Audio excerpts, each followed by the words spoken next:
Mutation by Robin Cook. Energy had been building within the millions of neurons since they'd first formed 6 months previously. The nerve cells were sizzling with electrical energy, ready to burst and multiply. The arborization of the nerve cells' dendrites and the supporting microglia cells had been increasing at an exponential rate, with hundreds of thousands of new synaptic connections arising every hour. It was like a nuclear reactor on the brink of hypercriticality. At last it happened. The threshold was reached and surpassed. Microbolts of electric charges spread through the complicated plexus of synaptic connections, energizing the whole mass. Intracellular vesicles poured forth their neurotransmitters and neuromodulators, increasing the level of excitation to another critical point.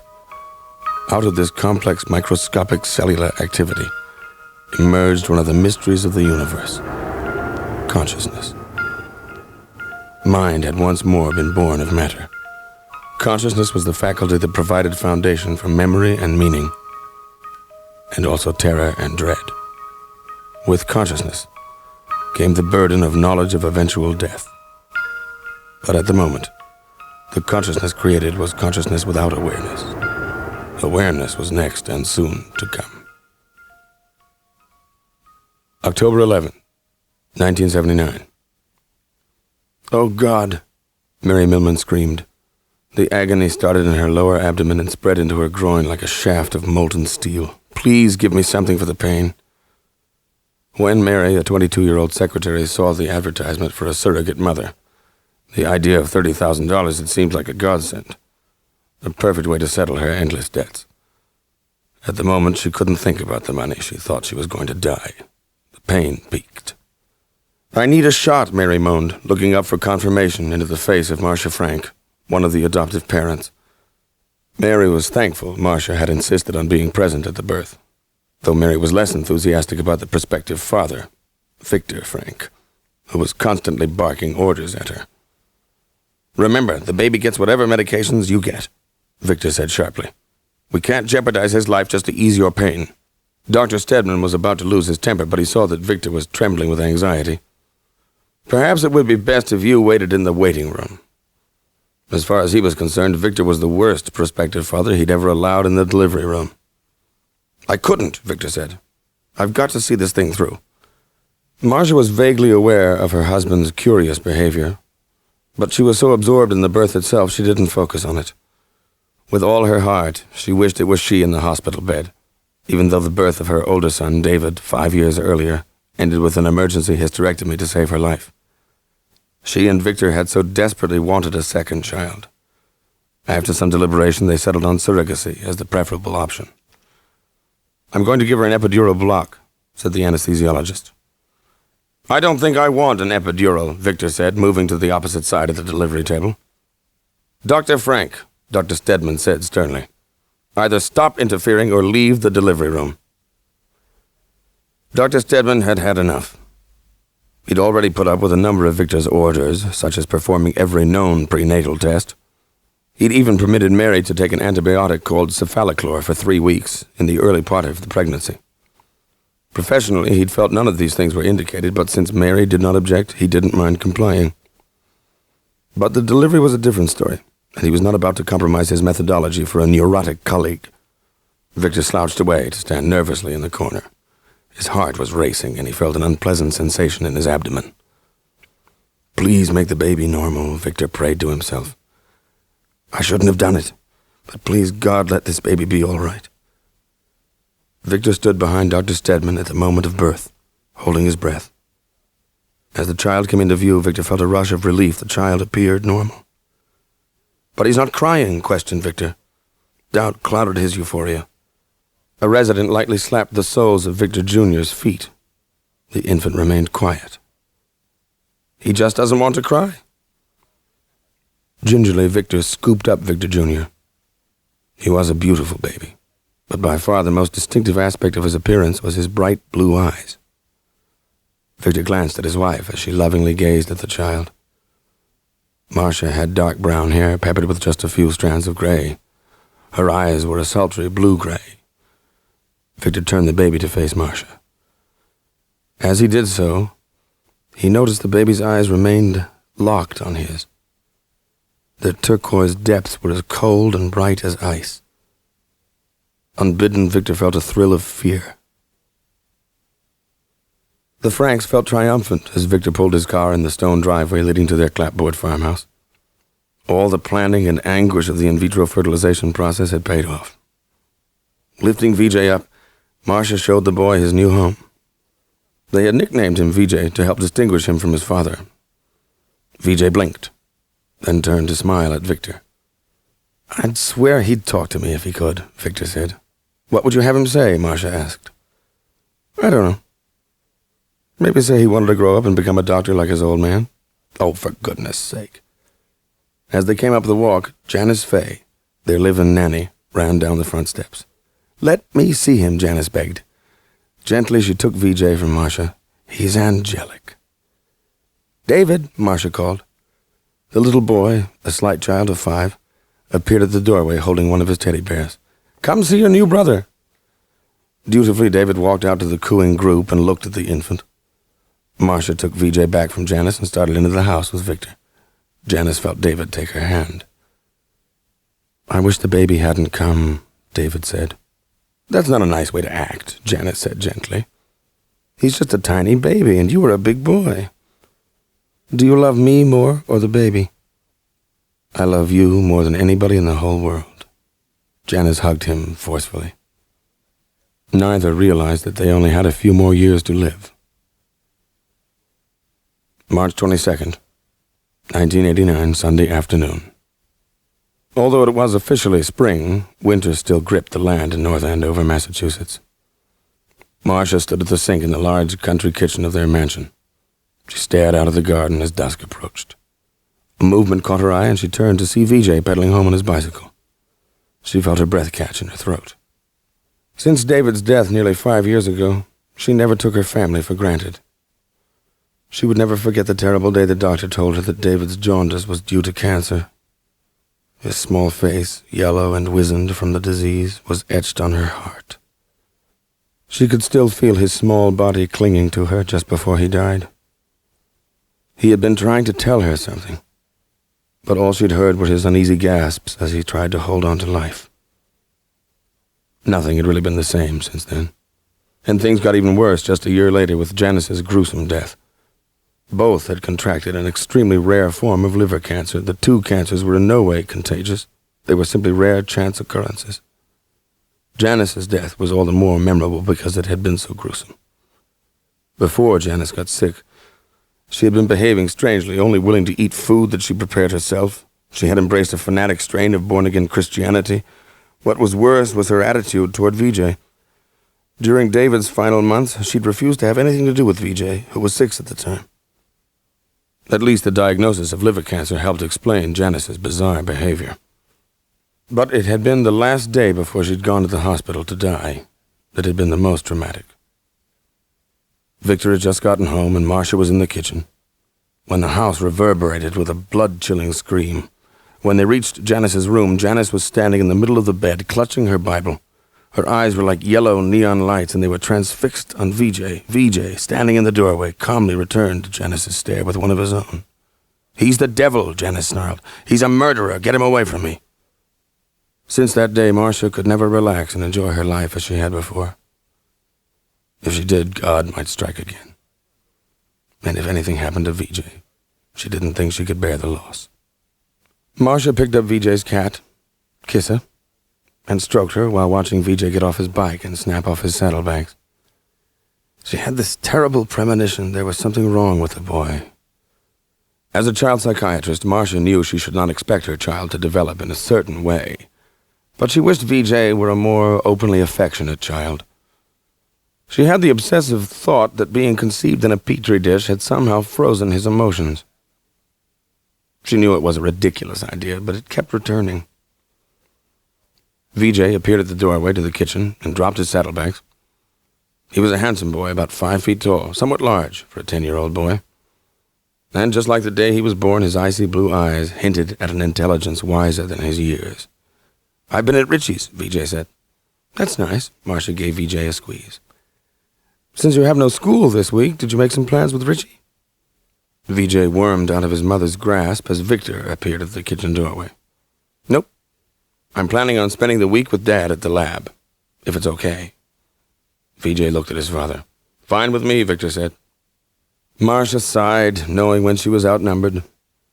VJ had been going to the lab since he'd been an infant. First to take advantage of the daycare services offered at Chimera Incorporated, and later to play in the lab itself. VJ picked up his saddlebags and headed up the back stairs to his father's den. Sitting down at the desk, he booted up the PC. He listened for a moment to make sure his parents were still talking in the kitchen. Then he called up a file called Status. The screen filled with data. Zipping open each saddlebag, VJ stared at the contents and made rapid calculations. After entering a series of numbers, VJ zipped up the saddlebags and called up Pac-Man.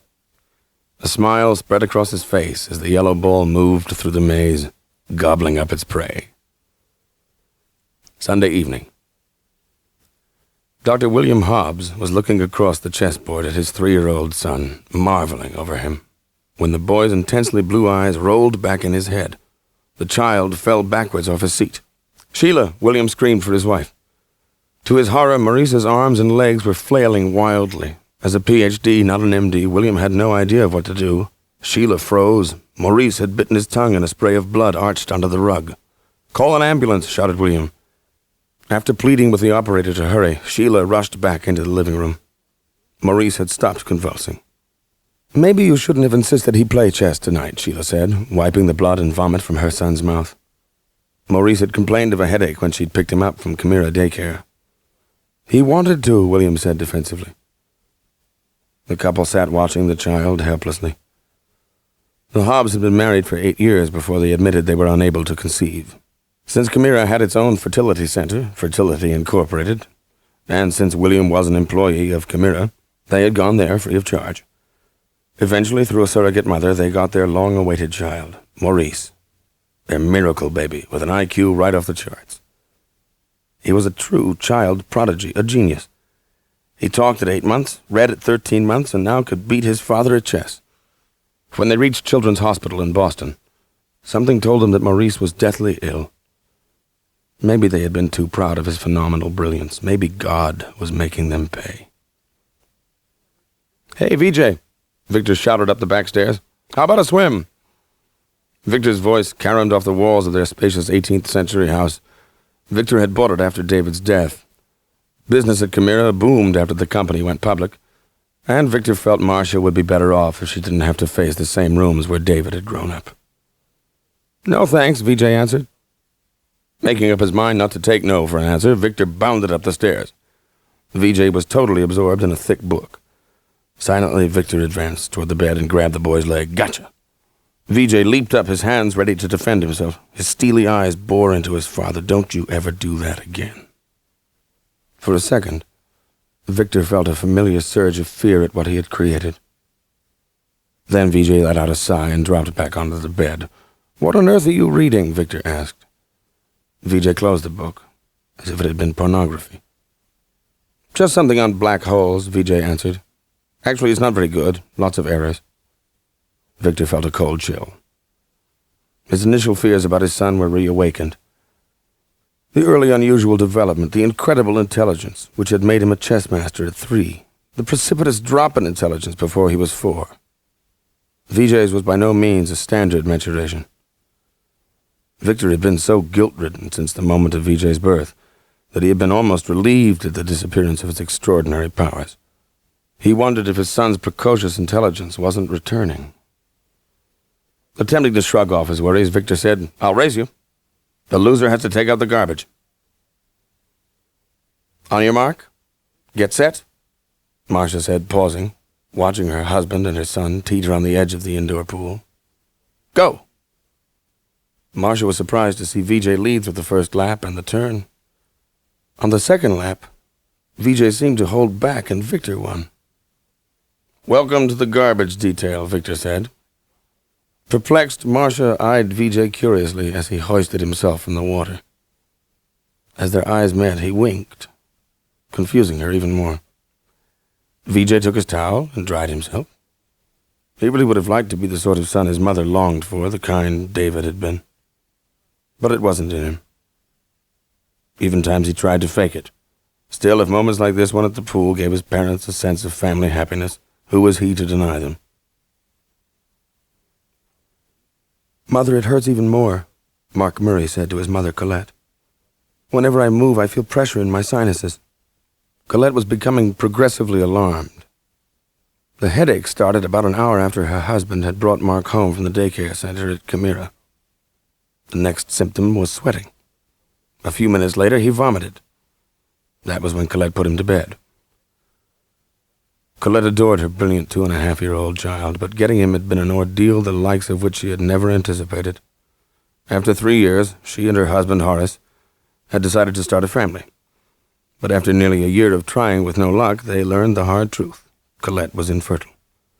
Mark resulted from their last resort, in vitro fertilization and the use of a surrogate mother. "I'm going to talk to your father." Leaving her child, Colette found Horace hiding in front of the TV. "He's much worse," she said. Just then an ear-splitting shriek made them rush for the stairs. Mark was writhing, clutching his head in agony. Horace grabbed the child and tried to restrain him. Colette went for the phone. As suddenly as it had begun, the screaming stopped. Mark lay still, his eyes squeezed shut. "Mark," Horace whispered. Mark opened his blue eyes and looked up at his father. But recognition failed to register in them, and when Mark opened his mouth, he spouted pure gibberish. Sitting at her vanity, brushing her long hair, Marcia studied Victor brushing his teeth with rapid, forceful strokes. At 43, he was a slightly built, wiry man with dark, wavy hair. "Do you realize VJ deliberately slowed to let you win the race?" Marcia asked. Victor spun around, toothpaste foaming out of his mouth like a mad dog. "Now, just a second. I won fair and square." "He deliberately slowed down to let you win. That's absurd." "No, it's not. He does things that just don't make sense for a 10-year-old. He has so few friends. When he said he'd been with Richie, I was so pleased, as if it were an accomplishment. A child VJ's age needs to be with other kids. He's too secretive, too adult. I just want a happy, normal kid." Tears suddenly welled up in her eyes, like David. Victor put his arms around her. "VJ's a fine boy. Maybe he acts strange because I was never home enough when he was a baby," Marcia said. "You certainly are intent on blaming yourself, even if there's nothing wrong." Leaning over to comfort his wife, Victor remembered the terror he'd felt when VJ had been born. He'd wanted his son to be exceptional, not abnormal in any kind of deviant way. Monday morning. Breakfast was always casual at the Franks. Marcia was the first to leave in order to give her time to see her hospital patients before starting office hours. Victor turned his attention to VJ, who was leafing through one of Victor's scientific journals. Maybe Marcia was right. He debated saying something, then decided to leave it alone. The kid was normal, fine. "You sure you want to come into the lab?" Victor asked. "It's exciting to come to the lab," VJ said. "Your mother thinks you ought to spend more time with kids your own age." "I'm with kids my own age every day at school." "I told your mother the same thing." Obviously, VJ had friends. Victor made a mental note to remind Marcia that evening. Victor added, "How do you want to get to the lab today? Ride with me or bike?" "Bike," VJ answered. Victor thundered over an ancient bridge spanning the swollen Merrimack River. The river was rising daily thanks to winter snow melting in the White Mountains of New Hampshire, 100 miles to the north.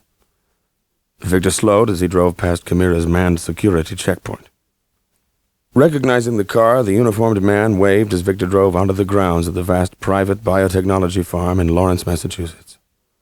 Entering the 19th century red brick mill complex, Victor always felt a rush of pride that came with ownership. Chimera's foundation stood on the laws of science and the ingenuity of the human mind in its endeavor to unlock the mysteries of life. Science, in the form of biotechnology, was the way of the future, and he gloated that he was at the epicenter. In his hands was a lever that could move the world, maybe the universe. VJ whistled as he freewheeled down the street. He felt like he was going 100 miles per hour. He was free for 1 week. No more need to pretend in front of the teachers and those kids. He could spend his time doing what he'd been born to accomplish.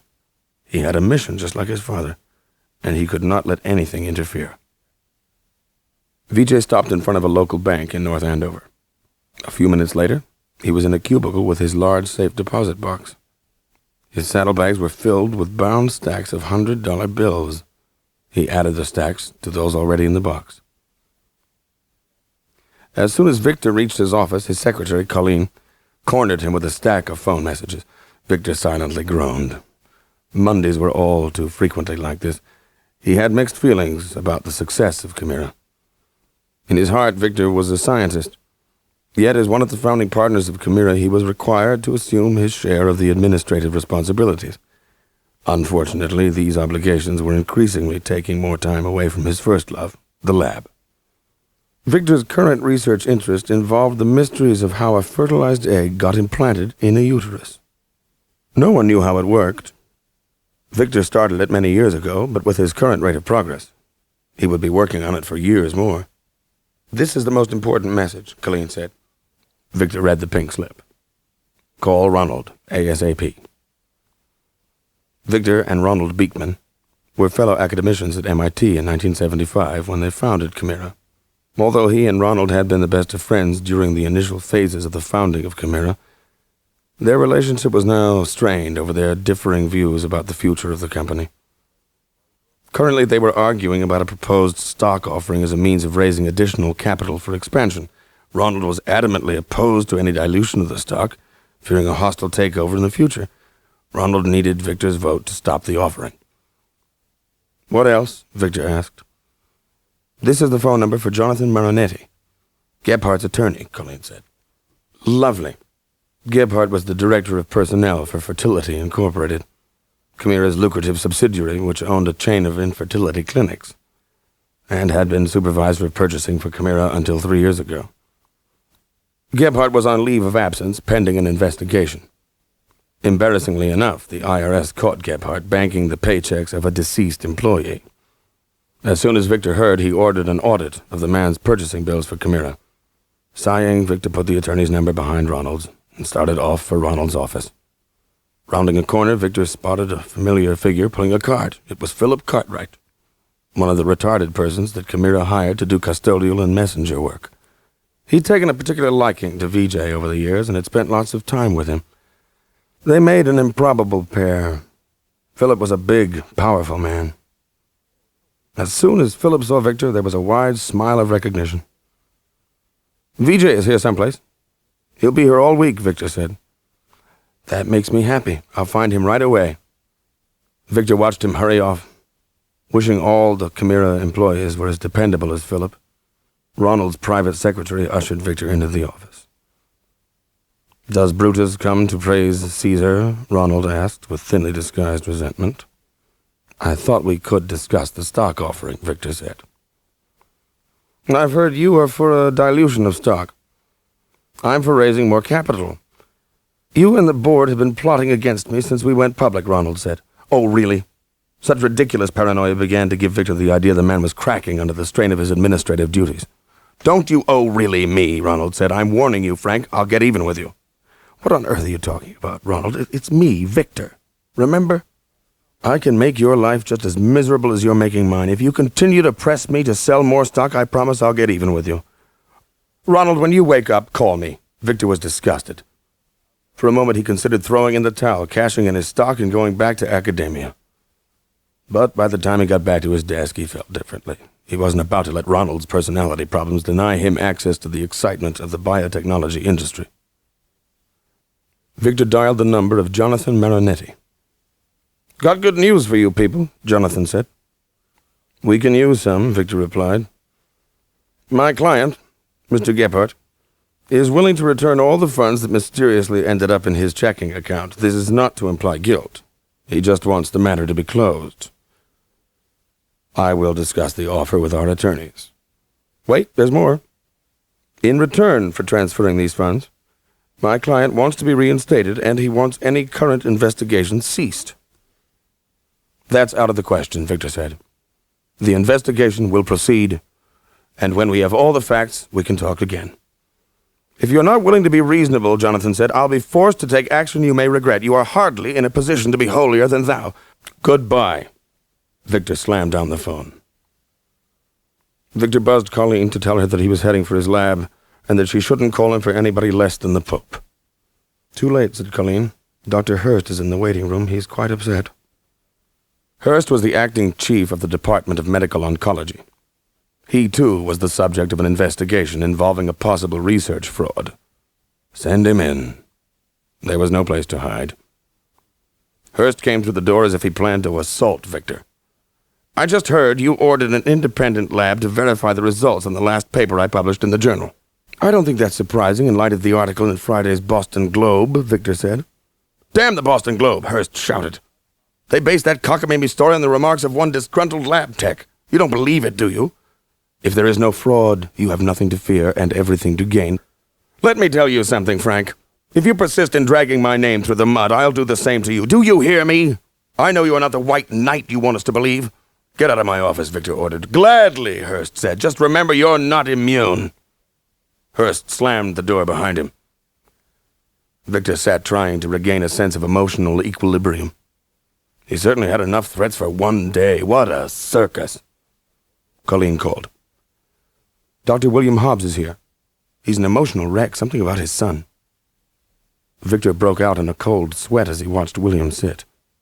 Victor clutched the arms of his chair, bracing himself. The Hobbs son had been conceived and delivered the same way Vijay had, and the thought that something might now be wrong with the Hobbs boy revived all of Victor's apprehensions concerning Vijay. Maurice, William began, choking on the tears. My boy died. Monday afternoon. The small alarm on Marcia's desk buzzed, signaling the end of a session with Jasper Lewis, an angry 15-year-old boy with an antisocial personality disorder. After Jasper left the room, Marcia looked at his chart. While reviewing the salient features of the boy's history, her eyes stopped at the statement, cannot experience affection or show emotion. Chooses solitary activities, has no close friends. Marcia's pulse quickened. Was she reading a summary of her own son? Her eye caught an underlined sentence.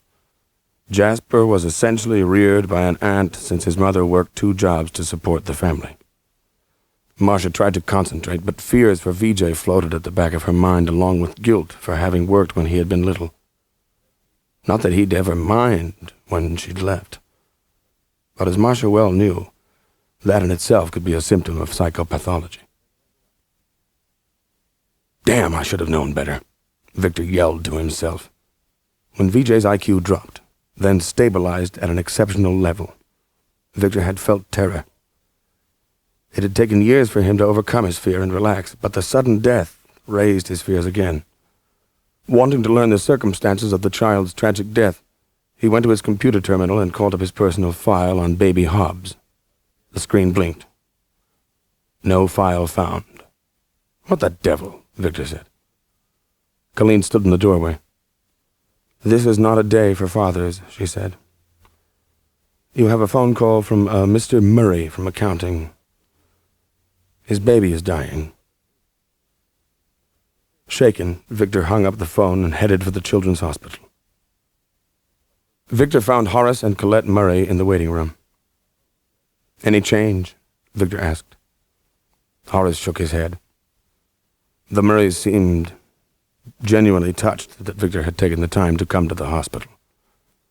After some painful small talk, Victor politely excused himself to find Mark Murray's doctor, Dr. Nakano, with hopes of gaining more information.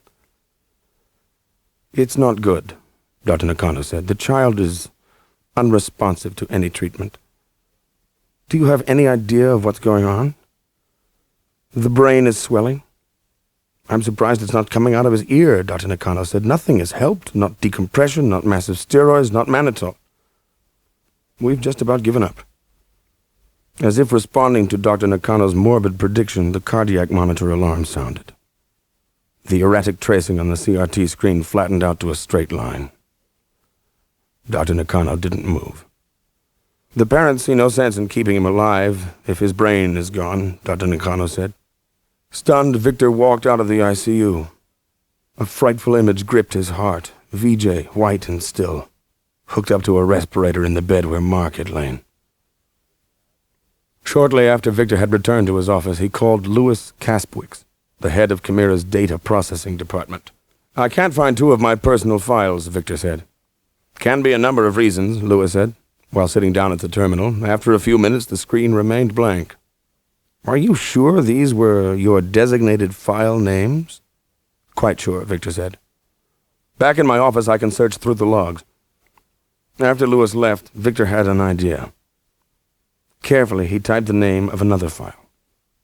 Baby Frank. His fears were answered. Even VJ's file was gone. Victor began to sweat. 3 files could not disappear by coincidence. Did Hurst have anything to do with the missing files? That might have been the basis of his vague threat. Victor shook his head. There was no way Hurst could have known about the files. No one knew about them. No one. Monday evening. Victor picked up his unfinished meal and discarded it in the trash. He took a deep breath, looking out the kitchen window. I think I'll go for a walk.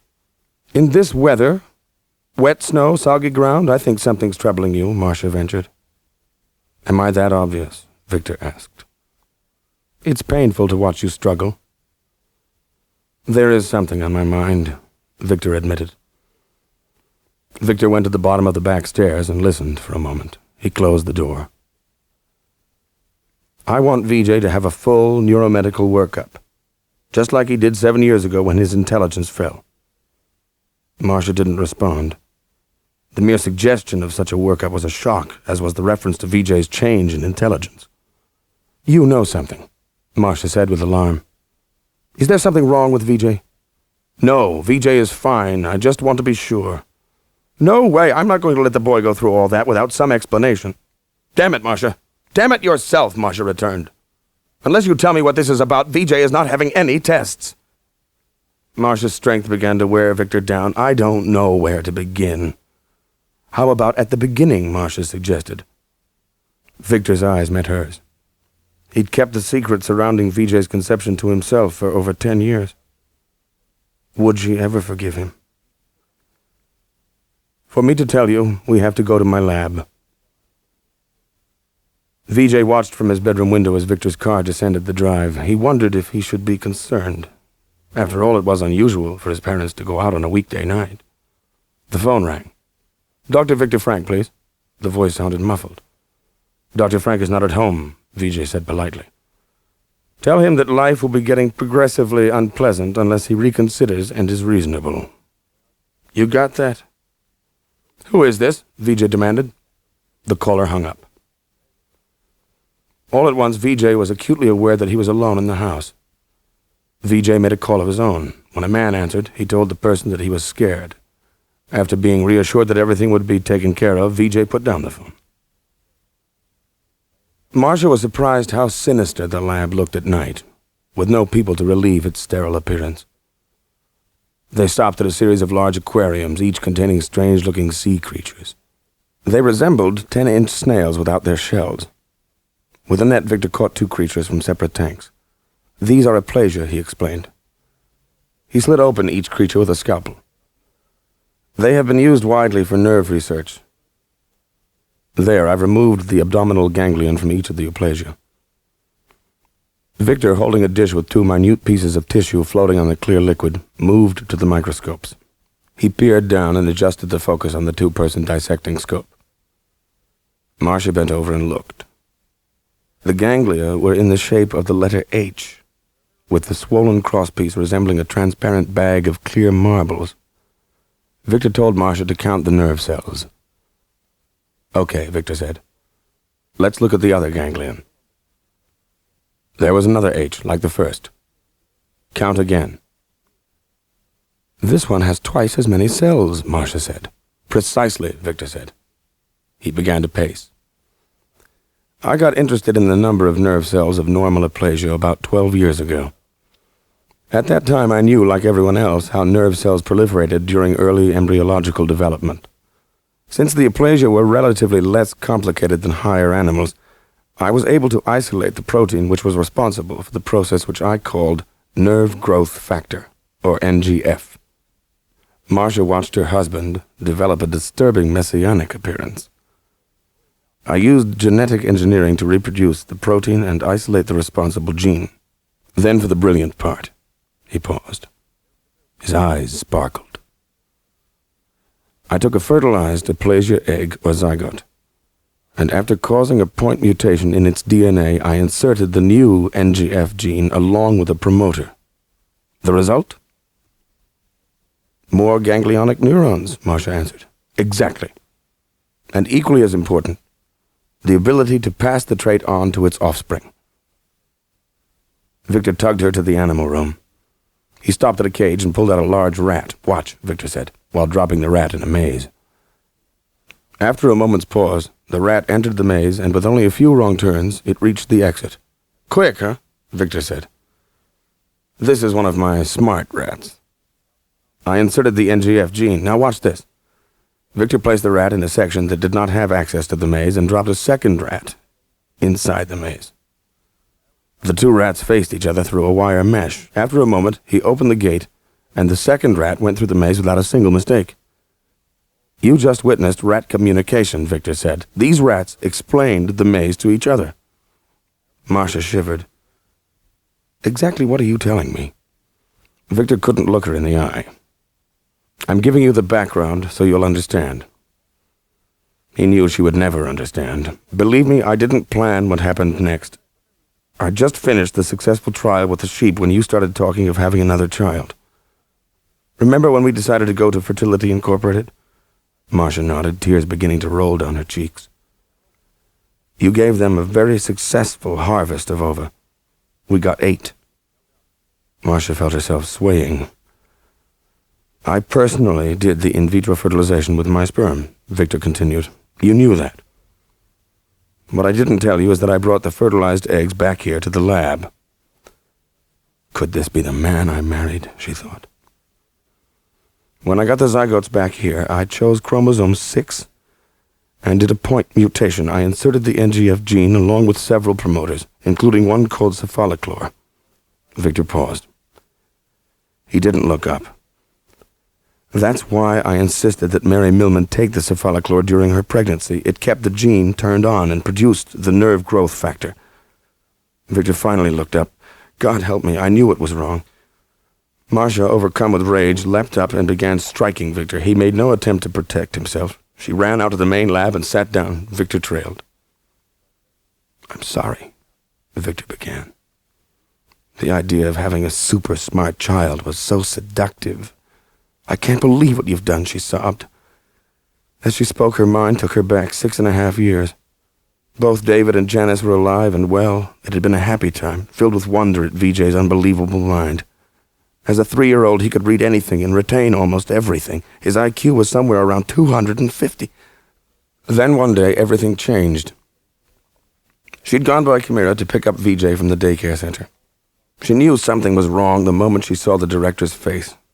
Vijay, in a temper tantrum, had smashed a computer with a chair. Marcia was astounded. Temper tantrums were not a part of his behavioral repertoire. When he saw her, he ran into her arms. He started to cry, saying his head hurt. Over the next several days, Vijay had a neuromedical workup and the results came back negative. But Vijay's IQ had dropped to around 130. Still high, but certainly not in the genius range. Victor brought Marcia back to the present by swearing that there was nothing wrong with Vijay's intelligence. Then why the workup? Marcia asked again. I just think it would be a good idea. I've been married to you for 16 years, Marcia said. You are not telling me the truth.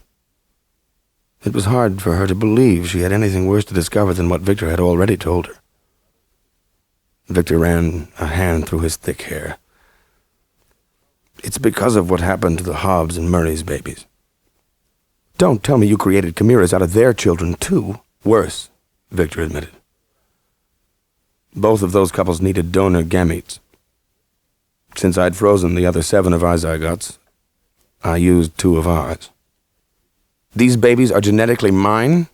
Ours, Victor corrected. My God, Marcia said, staggered by this new revelation. For the moment, she was beyond emotion. It's no different than donating sperm or eggs. Maybe it's no different to you, considering what you did to VJ, but it is to me. What about the other 5 zygotes? Victor walked to a circular metal appliance. They're frozen in here. Want to see? Appalled, she shook her head. Now you have it, the whole story, Victor said. I want VJ to have the workup so that I can be sure that he has no problems. Why? Marcia said bitterly. Has something happened to the other children? They got sick. How sick? Very sick. They died. No one knows why yet.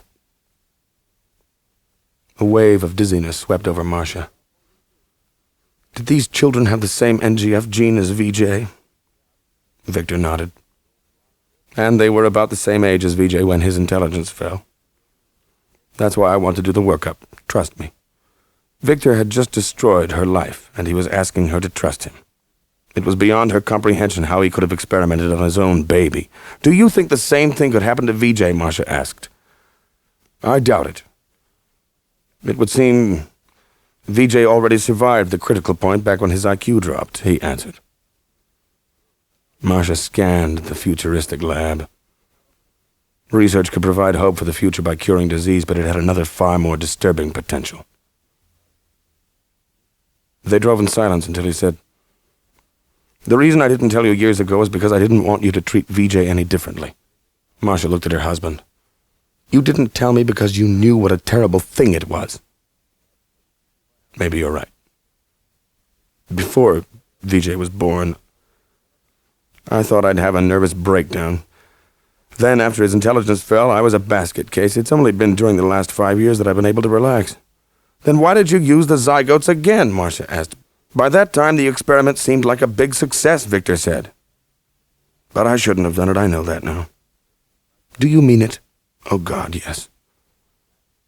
Marcia felt for the first time since he'd shown her the rats that she might someday be able to forgive him. As they approached the front door, VJ opened it. Marcia tried to hug VJ, but he eluded her grasp. Where have you been? VJ demanded. Just the lab, Marcia said. It wasn't like VJ to notice one way or the other when they weren't around. You got a phone call. VJ relayed the threat. What is this all about? Marcia asked.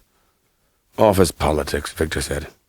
It's nothing to worry about. VJ turned to head up the stairs. Son, Victor called. VJ hesitated. We're going to Children's Hospital tomorrow. I want you to have a physical. I don't need a physical, VJ complained. Nothing is wrong with me. The matter is closed, Victor said. VJ glared at his father, then turned and disappeared upstairs. It was midnight, and Marcia was a long way from sleep. Silently, she slipped into VJ's room. Marcia looked down at her sleeping son. It was hard to reconcile his innocent face in slumber with the monstrous truth revealed at the lab. At least now she had some understanding of why he was so cold and unaffectionate. Her absences from home in VJ's early years were not to blame. Well, as long as Victor was insisting on a neuromedical workup, Marcia decided that she would give VJ a battery of psychological tests. It certainly wouldn't hurt. Marcia and Victor took separate cars to the Children's Hospital since Victor wanted to return directly to Camira. When the neuromedical workup was done, Dr. Ruddock, the chief of the neurology department, summoned Victor and Marcia to his office. VJ was left in the waiting room. Victor was almost paralyzed with tension. Well, Dr. Ruddock began, not all the results are back, but we do have several positive findings here. Marcia's heart sank. Victor froze. Both the PET and the MRI scans are abnormal, Dr. Ruddock explained. There is an elevated uptake of glucose in the cerebral hemispheres. What does this mean? Marcia asked. Probably nothing, Dr. Ruddock said.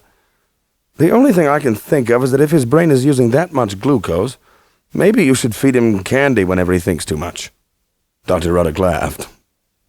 Victor and Marcia sat there numbly, trying to make the transition from the bad news they'd expected to the good news they'd received. Marcia thanked the doctor and ran out the door. Catching Vijay unaware, she hugged him. "Everything's fine." Vijay extracted himself from her grasp. "I knew I was fine before we came. Can we go now?" "We can leave, but you, young man, are not finished. We are going to my office for a few more tests." "Oh, Mom," whined Vijay. Marcia smiled. He sounded like any other 10-year-old. Victor tapped Marcia on the shoulder. "I've got some business here, and then I'll go directly to work." Before Victor went to pathology, he retrieved the tubes of Vijay's blood that he had iced and put aside for him to take back to Kamira. Minutes later, he entered an autopsy room. Dr. Shryak looked up as Victor entered. In front of him was a young child whose body was splayed open like a gutted fish. "Can I help you?" Dr. Shryak asked. "I'm Dr. Frank. I'm interested in the Hobbs and Murray babies." "You can watch over here if you like." Tentatively, Victor advanced to the table. It had been a long time since he'd seen an autopsy, and he'd forgotten the impact. "These children your patients?" "Not really," Victor said. "But I'm interested in the cause of their deaths." "Join the group." "Come over here, look at this brain." Victor swallowed. The child's scalp had been cut and pulled down over the face. Then the skull had been sawed and the crown lifted off. Victor found himself looking at the child's brain, which had risen out of its confinement, giving the child the appearance of some sort of alien being. "This is the worst case of cerebral edema I've ever seen," Dr. Shryak said. "The brain is a full pound more than normal, and other than its size, it looks normal. No hemorrhage, no tumors, no infection." "Would it be at all possible for me to take a sample back to my own lab to have it processed?" Victor asked. "I suppose, but I wouldn't want it to become common knowledge." Tuesday afternoon. Jean Colbert, Marcia's nurse, was overjoyed to see them. She had a terrible time juggling Marcia's patients, and the phone rang off the hook all morning. While Vijay went to the bathroom, Marcia shared with Jean the good results of the neuro workup.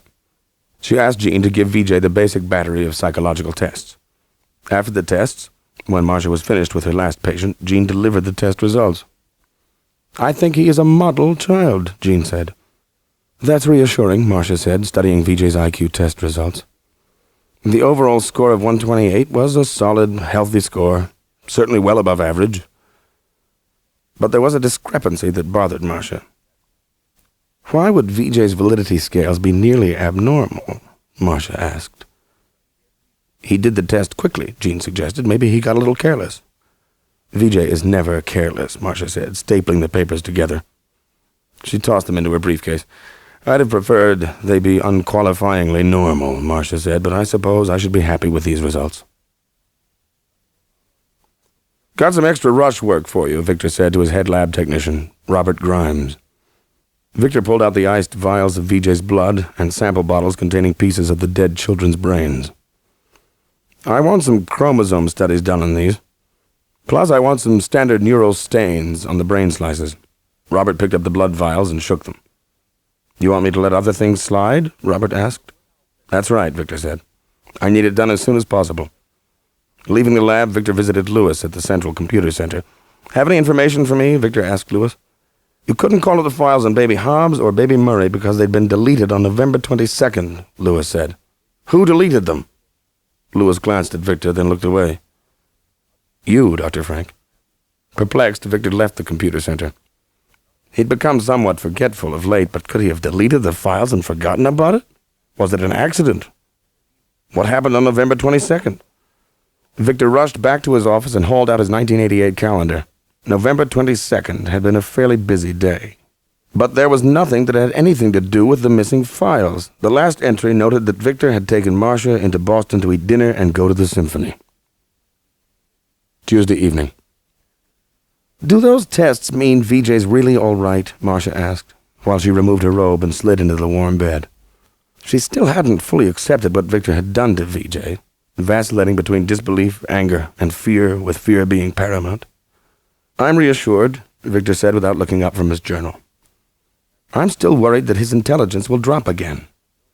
Marcia described Vijay's IQ test results. "Listen," Victor said, letting the journal drop. "I took some of Vijay's blood back to the lab. I'm going to have chromosome 6 isolated. If it hasn't changed, I'll be perfectly satisfied, and you should be as well. Victor raised his journal. Did you find out what caused the deaths of those poor babies? Victor let the journal drop once more. Not yet. Could it have been cancer? Marcia asked nervously, remembering the day David got sick. Neither baby had cancer, Victor said. Marcia tried to shake the haunting image of David's yellow eyes. She cleared her throat. What are the chances that the deaths were caused by the genes you inserted? Victor didn't answer immediately. I'd like to think the problem was unrelated. I want you to destroy the other 5 zygotes. Why? Victor asked. You said you were sorry for what you'd done, and now you are asking why you should destroy them? I'm not going to implant them, I can promise you that, but I might need them to help figure out what went wrong with the babies. Remember, their zygotes had both been frozen. That was the only difference between them and VJ. Marcia studied Victor's face. It was a horrible feeling to realize that she didn't know if she believed him or not. Before she could argue, a crash shattered the night, and a high-pitched scream reverberated from VJ's room. VJ was curled up in a ball, cradling his head in both hands. A brick with a red ribbon tied around it to secure a piece of paper rested in the center of the room. Watch the glass, Victor yelled. VJ, are you all right? Marcia asked. VJ nodded. Don't be a hero, Marcia yelled, but Victor was already halfway down the stairs. Marcia finally got to the bed. VJ allowed her to hug him. Hold on. She strained to lift him up. Staggering to the hallway, she was glad to set him down. I'm going to find out who did that, VJ snarled. Did it frighten you, dear? Marcia asked, stroking his head. VJ parried Marcia's hand. I'm going to kill him. You're safe now, Marcia said. You'll see, VJ persisted. I'll kill him. Oh, God, she thought. What had Victor's experiment done to my darling baby?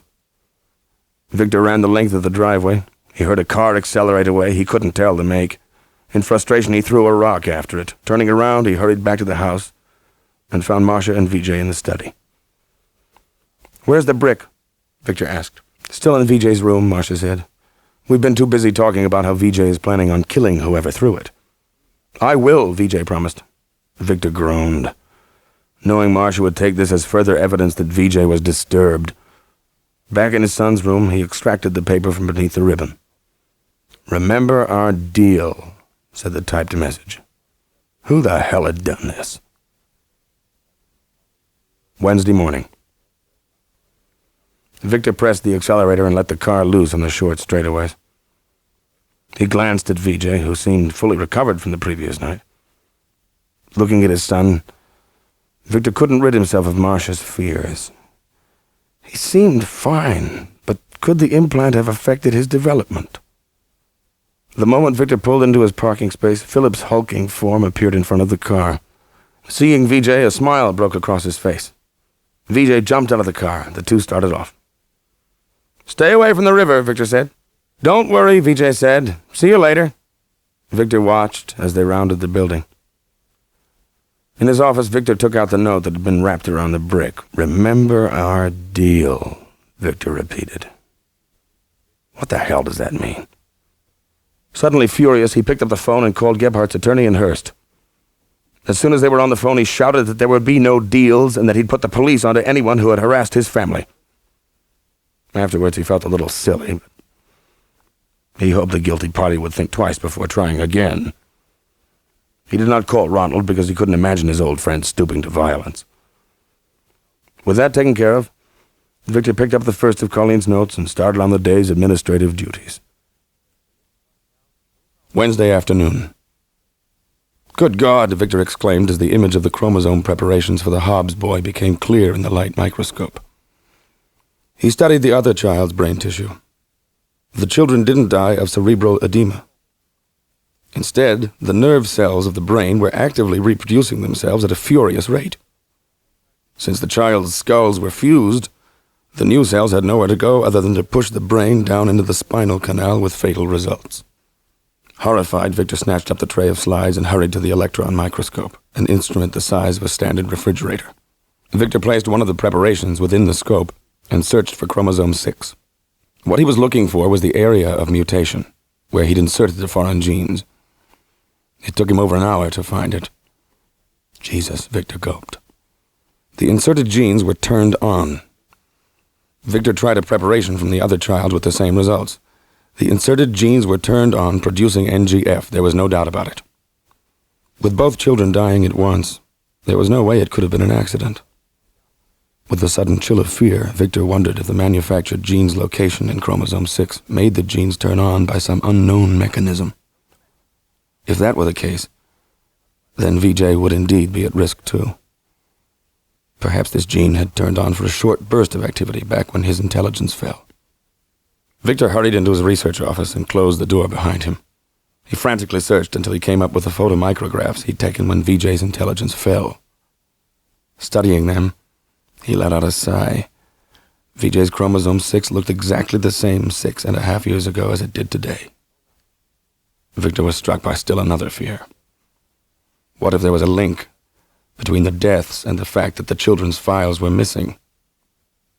That was the most disturbing thought of all, because it implied that the genes had been turned on deliberately.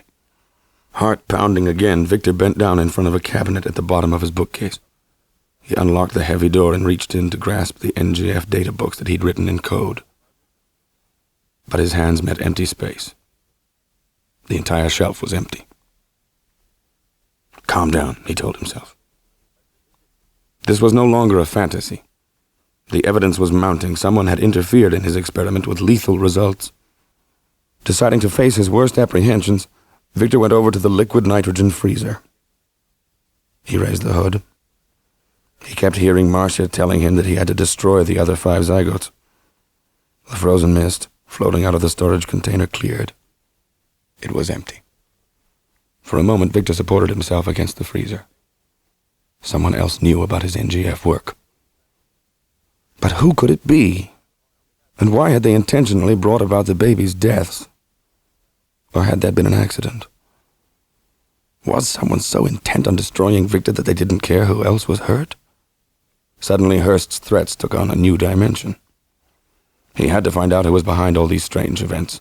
Could David's death have been involved as well? Could Ronald be involved? No, that was ridiculous. David had died of liver cancer, not poisoning, or an accident that someone could have caused. Even the idea that the Hobbs and Murray children had been intentionally killed was preposterous. Their deaths had to be an intracellular phenomenon. Maybe there had been a second mutation caused by the freezing, which he would see when Robert completed the DNA sequencing. Telling himself to calm down, Victor headed over to the computer center to see Lewis. I hate to bother you again, Victor said, but I need to know the time of day when my files were deleted. I think it was around 9 or 10, Lewis said. Victor looked at the November 22nd log. I don't see it, Victor admitted. That's odd. Lewis checked the data. November 22nd, all right. Oh, no wonder, you were looking in the AM section. Lewis found the entry. 9:45 p.m. p.m., Victor asked. That couldn't be. At 9:45 p.m. I was in Symphony Hall in Boston. Well, this entry was made off-site from your PC at home. But I wasn't at home, Victor complained. Have you ever given your password to anyone? Never. Good Lord. Lewis said, staring at the printout. I hate to tell you this, but there have been a lot of entries into the computer with your password. Some hacker has found your telephone number. And this hacker used the computer frequently? Sure did, Lewis said. Lewis flipped open the log and continued. It's usually Friday nights. Must be when the kid is out of school. What a pain in the ass. God, this makes me sick. Why don't we try to trace him? You can't do that. If the kid stays on the line long enough. See if you can arrange it, Victor said. Given the day's developments, Victor thought he better check up on VJ. Victor looked everywhere for VJ, the lab, library, gym, and daycare center. No one had seen VJ or Philip all day. Finally, Victor found VJ eating ice cream with Philip in the cafeteria. All right, you two, Victor said with mock anger. Where the devil have you been? Down by the river, VJ admitted. I told you to stay away from the river. Oh, come on, Dad, we weren't doing anything dangerous. I would never let anything bad happen to VJ, Philip said. I don't imagine you would, Victor said, suddenly impressed by the powerfully built man. I want you to be especially careful around here for a while. I'm sure you've guessed that there are some problems. I'll be all right. I'm sure you will, Victor agreed. Don't say anything to anybody, but keep your eyes open when Ronald and Hurst are around. Okay, VJ said. And you, Victor said to Philip, you can act as VJ's unofficial bodyguard. In fact, why don't you come over and spend a few nights with us like you used to when VJ was little? I'd like that very much, Philip said. Both VJ and Philip waved goodbye to Victor with their ice cream spoons. Wednesday evening. Victor washed his hands. It was generally their habit to share the preparation of the evening meal since they both worked long hours. Marcia told him to prepare the salad. Marcia was hoping that he'd volunteer some information about the two unfortunate babies, but he fussed over the salad in silence. Exasperated, Marcia asked, any news about the cause of the deaths? I looked at the inserted gene in VJ as well as in the Hobbs and Murray kids. In the toddlers, it appeared overtly abnormal, like it was actively transcribing. But in VJ, it looked absolutely quiet. So whatever VJ had when he was 3 wasn't the same problem. Marcia gave a sigh of relief. Well, that's good news. Why didn't you tell me right away? I just got home. You could have called, Marcia said, or brought it up without my asking. I'm having the dead kid's gene sequenced. Then maybe I'll be able to tell you what turned the gene back on. Marcia's rage was beginning to reassert itself. How could he remain so casual about all this? I'm worried your unspeakable experiment had interfered with his human qualities. Tears welled up in her. You psychologists. I am terrified that VJ is going to die like the babies, or of cancer like his brother, or Janice. I've read enough about your work to know that cancer is a big worry for the future of gene therapy, Marcia broke off. It's our son. And for all I know, you triggered something inside him that will make him die. Despite her attempts to control herself, tears returned. She let herself cry. When all this was over, she didn't see how she could stay married to Victor. But would VJ even be willing to leave his precious lab and live with her? Victor tried to comfort her, but she shuddered away. Frustrated, he left the room. There was nothing he could say in his defense. The pain of his own grief was overwhelming. And after what he'd discovered today, he had more reason than his wife to fear for VJ's safety. Thursday morning. Victor suffered the congested traffic of a normal Boston rush hour. After 9, he finally entered the busy children's hospital. He went directly to pathology. Impressed with Victor's interest, Dr. Shryak granted Victor's request and searched for the children's fluid samples. He found 2 flasks of blood and 2 flasks of urine, and poured a little from each flask into test tubes.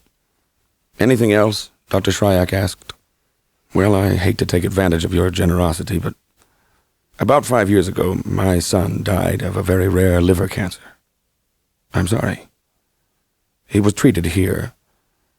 There had only been a couple of similar cases in the literature. Since the tumor is so rare, do you think that any gross material was saved? There's a chance, Dr. Shryak said. Let's go see. Dr. Shryak entered David's name and birth date into the hospital computer and received an encouraging sign, a specimen number. They searched for the specimen in a cold crypt located in a sub-basement. The pathologist reached into one of the shelves, noisily pushing around the glass containers. Eureka, Dr. Shryak said, holding a glass jar that contained a bulbous liver suspended in clear fluid. You're in luck. Marcia found Pauline Spaulding, the Chimera daycare director, kneeling on the floor, supervising a group of children who were finger-painting. When Marcia asked for a few minutes of her time, Pauline led Marcia to another room filled with cribs and folding cots. I'm not here as a wife of one of the partners, Marcia said. Pauline took a deep breath and smiled. I thought you had some major complaint. Quite the contrary. I wanted to talk to you about VJ. Wonderful boy, Pauline said. I suppose you know that he comes in here from time to time and helps out. In fact, he visited us just last weekend. I didn't know the center was open on weekends. 7 days a week. A lot of people work here every day. Marcia wondered what kind of stress such devotion had on family life. Marcia asked Pauline if she remembered the day VJ's IQ dropped. Of course I remember. The fact that it happened here has always made me feel responsible somehow. Well, that's plainly absurd, Marcia said. How was VJ's behavior afterwards? Pauline looked down, thinking. I suppose the thing I noticed the most was that he'd changed from a leader of activities to an observer, and he avoided all competition. We didn't push him, we were afraid to. Anyway, we saw much less of him after that episode. What do you mean? Marcia asked. Once he finished his medical workup, he still came here every day. No, he didn't. He spent most of his time in his father's lab. Really? I didn't think that started until he began school. But what do I know? I'm just his mother. Victor, carrying the latest samples from Children's Hospital, headed for his lab.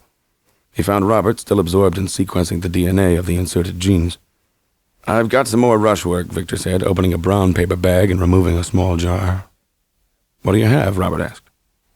"It's a piece of my son's liver." "VJ's?" Robert's gaunt face looked shocked. No, David's. "Remember after he died we did DNA fingerprinting on everyone in my family?" Robert nodded. "I want that tumor fingerprinted too. I'll start work on it right away. Wait, there's more." Victor removed 4 stoppered test tubes. "I've got some blood and urine samples I need assayed for an antibiotic called cephalochlor." "So here you are," a voice called, startling both Victor and Robert. Colleen stood at the door, legs apart and arms akimbo. "I suppose the office is bedlam?" Victor asked. "Now he thinks he's indispensable," Colleen joked to Robert. "Actually, there is something that you should know right away." "In private?" Colleen smiled at Robert to indicate she did not mean to be rude. Victor and Colleen moved across the lab. "It's about Gebhardt," Colleen said. "While he was purchasing supervisor for Chimera, a lot of laboratory equipment vanished. Big-ticket items. Electron microscopes, DNA sequencers, mass spectrometers, things like that." "Good God," Victor said. "Did they find bogus orders?" "No," Colleen said. "That is what makes it so weird. Receiving got the equipment, it just never went to the department. And the department in question never said anything because they hadn't placed the order. How did this guy get the equipment off-site, much less fence it? No wonder his attorney was so hot to cut a deal." Angrily, Victor remembered that the note around the brick referred to a deal. In all likelihood, Gebhardt had been behind the harassment. Victor decided to pay the man a visit on the way home. Thursday afternoon. When one of Marcia's patients called in sick, she decided to use the hour visiting Pendleton Academy, the private school that VJ had been attending since kindergarten. Mr. Perry Remington, the headmaster, was kind enough to see Marcia despite the short notice. "I'm curious about my son, VJ. I wondered how he was doing generally." "Actually, if you hadn't stopped by, I'd have probably given you a ring when school reopened," Mr. Remington said. "VJ's teachers are concerned about the fights. 4 or 5 episodes this year alone." "Fights?" exclaimed Marcia. "Why wasn't this brought to my attention?" "Well, VJ specifically asked us not to contact you." "That's absurd. Why would you take orders from VJ?" "Just a moment, Dr. Frank. In each incident, VJ was never at fault and never the instigator. Your son was severely provoked, and he only used his fists as a last resort, and VJ handled himself admirably. One of the boys came away with a broken nose. I seem to be learning a lot about my son these days. What about friends? Does he have any?" "He's pretty much a loner." Marcia frowned. The flat effect sounded schizoid. The picture was getting worse, not better. "One of our math instructors, Raymond Cavendish, made an enormous effort to penetrate what he called VJ's private world." "Really? Was he successful?" "Unfortunately, no." "Would it be possible for me to talk with Mr. Cavendish?" "I'm afraid not. He died a couple of years ago." "Oh, I'm sorry." Marcia was about to excuse herself when Mr. Remington said, "Well, if you want my opinion, I think it would be to VJ's benefit if he were to spend more time here in school." "You mean summer school?" No, the regular year. Your husband writes frequent notes for VJ to spend time in his lab." "Now I'm all for alternative education." "Just a second," Marcia interrupted. "Are you telling me that VJ misses school to spend time at the lab?" "I'd say that VJ spends more time at the lab than he does here." "Good grief." "But if you feel as I do, then perhaps you should talk to your husband." "I will. You can count on it." Thursday evening. "Wait in the car," Victor said to VJ and Philip. "I won't be long." "Turn the key so we can at least listen to the radio," VJ said. Victor flipped the ignition key and the radio came back on with the raucous rock music VJ had previously selected. Getting out of his car, Victor looked at Gebhardt's house. Victor was having second thoughts about the confrontation now that he was standing on Gebhardt's property. But then he remembered the missing laboratory equipment, the embezzlement of a dead employee's paychecks, and the brick through VJ's window. That raised Victor's anger and put determination in his step. Eyeing the bay window, Victor had the urge to throw one of the cobblestones lining the walk through it. Then he stopped. Many of the panes were already broken. There was something wrong. The place was too quiet, too dark. Having come this far, Victor forced himself to continue. Going up the front steps, he saw that the door was not completely shut. "Hello? Anybody home?" Victor pushed open the door. Victor's scream died on his lips. The bloody scene in Gephardt's living room was worse than anything he'd ever seen, even during his internship at Boston City Hospital. 7 corpses were riddled with bullets. Besides Gebhardt, there was a woman about Gephardt's age, who Victor guessed was his wife, an older couple, and 3 children. Gebhardt had been shot so many times, the top part of his head was gone. Victor straightened up from checking the last body for signs of life. Weak and dizzy, he walked to the phone and dialed the police. As Marcia turned into their driveway, her headlights caught an object on the garage door which looked like a ball of rags. She got out of the car. "Oh my God," she cried, shaking off the wave of nausea. Kissa, the cat, had been strangled and nailed against the door as if crucified. Trying not to look at the bulging eyes, Marcia read the typed note secured to the tail. "You'd better make things right." She hurried inside the house and debated about calling the police. She decided Victor would be home any minute. By the time Victor closed the door, he could tell that Marcia was in one of her moods. It was all in her tone as she ordered Vijay and Philip to take off their shoes, get upstairs, and wash for dinner. Victor hung up his coat and entered the kitchen. "And you," said Marcia. "I suppose you didn't see our little present." "What are you talking about?" Victor asked. "How you could have missed it is beyond me. Come with me." Marcia hurried out the back door. Victor followed her to the front of her car. "What are you—" he began. Then his words trailed off as he found himself looking at the gruesome sight of Kissa.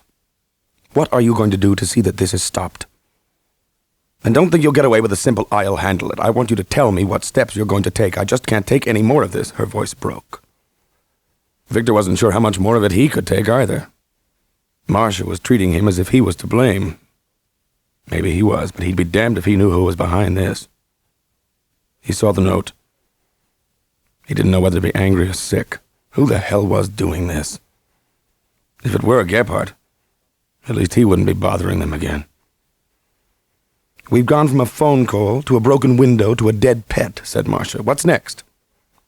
"Tonight on the way home I stopped at Richard Gephardt's, and the man was—" "Yuck, look at her tongue," Vijay said. "Inside, young man," Marcia said, trying to herd Vijay back to the house. Vijay was determined to have a look. His interest struck Marcia as morbid. It was almost clinical. There was no sorrow in his reaction. Another schizoid symptom. "Vijay," Marcia said sharply, "I want you in the house now." Once they were inside, Victor phoned the police and went into the living room. "I'll hire some temporary security until we get to the bottom of this," said Victor, while sitting on the couch next to Marcia. "Do you know what Vijay told me when I tried to ask him about his feelings? He said we can get another cat." "That sounds mature," Victor said. "Victor, it's been his cat for years. You'd think he would show a little emotion. What do you think?" "To tell you the truth," Victor said, "I'm a little preoccupied. I was telling you about Gebhardt. I walked in on a scene you just can't imagine. Gebhardt and his entire family were murdered, machine-gunned. It was a massacre.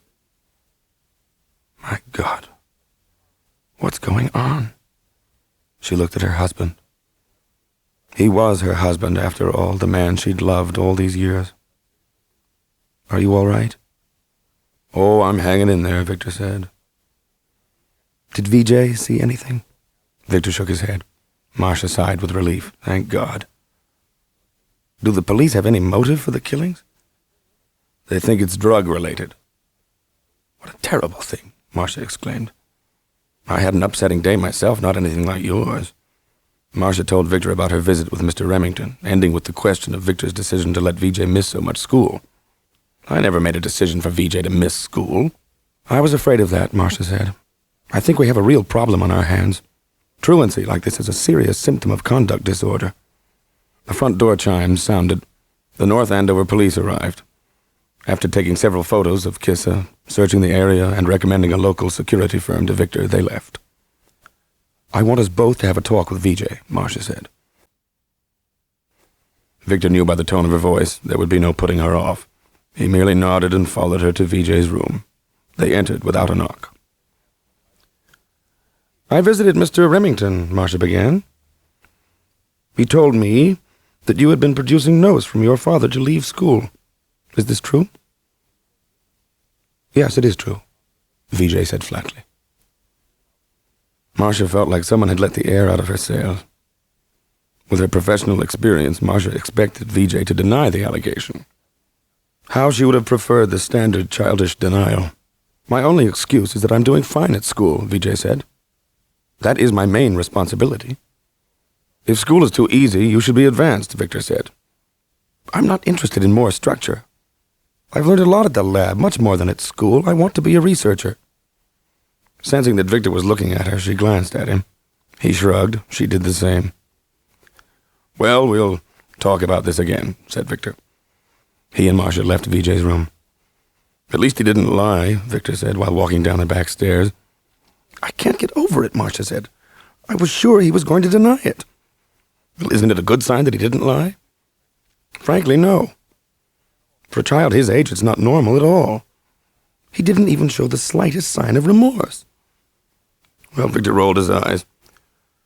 "You really are never satisfied." Friday morning. Victor wondered if Marcia was right about VJ fitting a potentially dangerous psychiatric pattern. Last night, after they'd gotten into bed, Marcia told him about the fights at school. Victor had been more shocked by that news than by anything else. Seemed so unlike VJ. When Victor got to his office, Colleen handed him a sheet of paper. "That's a preliminary report concerning Hurst's research. They just started and have already found serious irregularities." "You are never the bearer of good news," Victor said. Based on Hurst's reaction to Victor's decision to look into the matter, he wasn't surprised, though. "What else?" he asked. "A board meeting has been scheduled for next Wednesday to vote on the stock offering. That's like getting invited to play Russian roulette," Victor said. "What else?" Colleen went down her list, ticking off a myriad of minor problems. It took them about half an hour to get all the way through.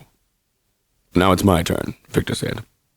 "I want you to get on the phone and use your considerable charms to find out where Ronald and Hurst were yesterday." Colleen made a note for herself and slipped out of the office. Victor picked up the phone and called a security firm. In short order, Victor made arrangements to have his home watched from 6 p.m. to 6 a.m. by Able Protection. 30 minutes later, Colleen returned.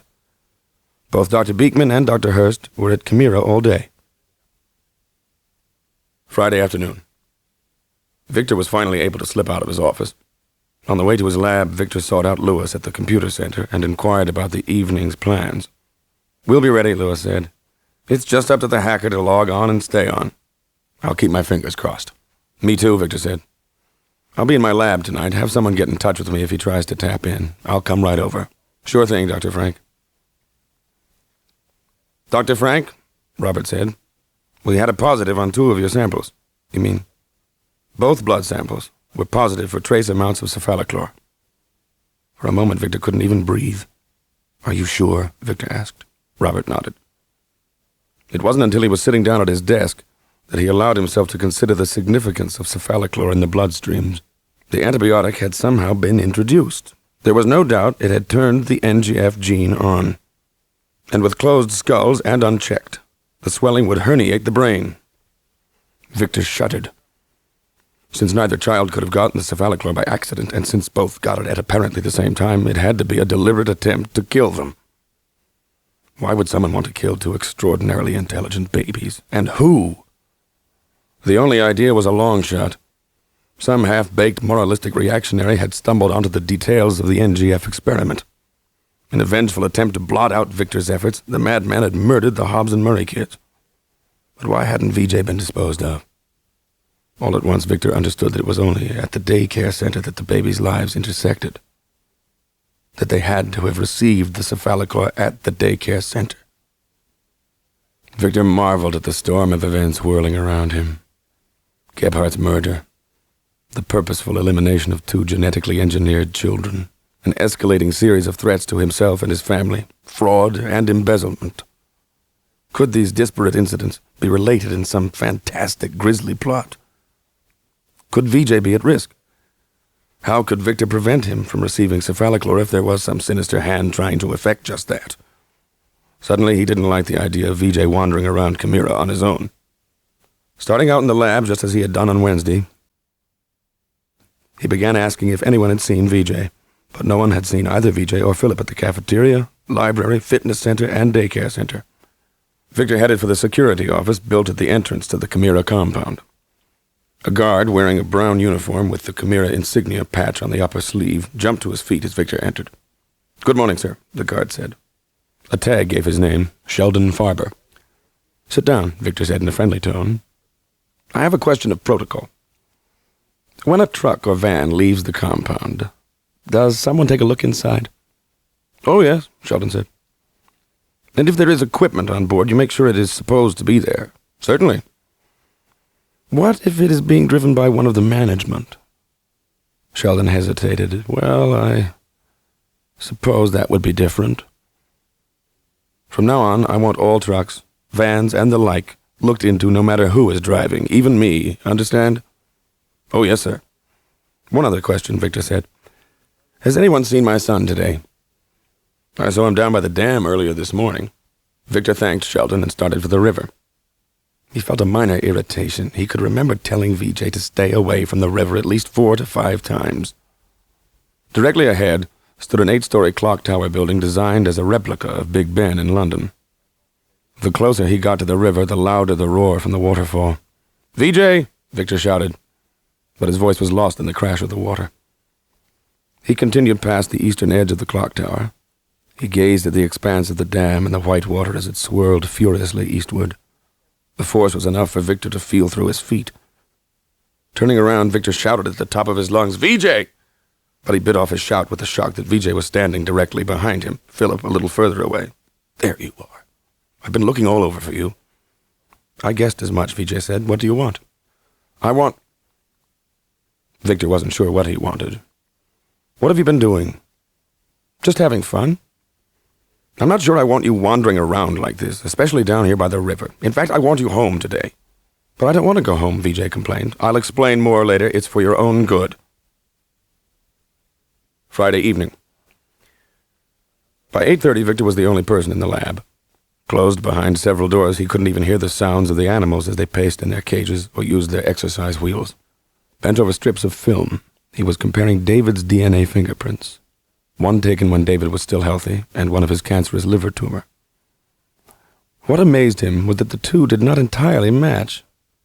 After running the 2 samples of DNA in a computer, Victor realized that they differed in only one area. He then started the process of isolating the part of the DNA that was unique in the tumor. By imitating the protocol, it would be that much easier for Robert to complete in the morning. The telephone rang. "The hacker is logged onto the computer," Lewis said. It was only a short jog to the computer center, and when Victor arrived, Lewis came directly to him. "It's looking good for the trace," Lewis said. "The guy's been logged on now for several minutes. I just hope to hell he's not causing any mischief." "Where is he in the system?" Victor asked. "Personnel right now. First he did some sizable number crunching, then he went into purchasing. It's weird." "Personnel?" Victor questioned. He'd been thinking the hacker was indeed no kid, but some competitor's hired gun. But an industrial agent would want to get into the research files, not personnel. "We've got a positive trace," a man with a 2-way radio announced, while jotting down a name. He handed Lewis the paper. There was a general cheer among all those present. Lewis read the name and address and turned pale. Without saying anything, he handed it to Victor. Victor looked down and read it. Disbelieving, he read it again. What he saw on the paper was his name and address. Marcia was in her study trying to tackle the stack of professional periodicals that piled up. VJ and Philip were watching a horror movie they'd rented. The blood-curdling screams that punctuated the soundtrack didn't help Marcia's mood. Victor came in her study and gave her a perfunctory kiss. "Did you notice the security man outside?" Victor asked. Marcia nodded. "Makes me feel much better." "Did you use the computer upstairs tonight?" "No." "How about VJ? Did he use it?" "I couldn't say. Why do you ask?" "I had an interesting evening at the Chimera Computer Center," Victor said. He went on to tell her everything that had happened. Marcia laughed. "I'm sorry, but I can just see it, all this tension, and in your name suddenly appearing." "It wasn't funny," Victor said. and I'm going to have a serious talk with VJ about this. Is this serious talk going to be something like the one you had with him when you learned he'd been forging notes? We'll see, Victor said, obviously irritated. I'm teasing you. Marcia leaned over and grasped Victor's arm. Actually, I'd be more concerned about you cornering him or pushing him. I'm afraid there's a side to VJ's personality that we've not seen. Victor detached himself from Marcia's grasp and opened the connecting door. VJ, would you come in here a minute? Marcia could hear VJ complaining, but Victor was insistent. VJ appeared at the door. His sharp eyes had that glazed look that comes from watching too much television. Please sit down, Victor said.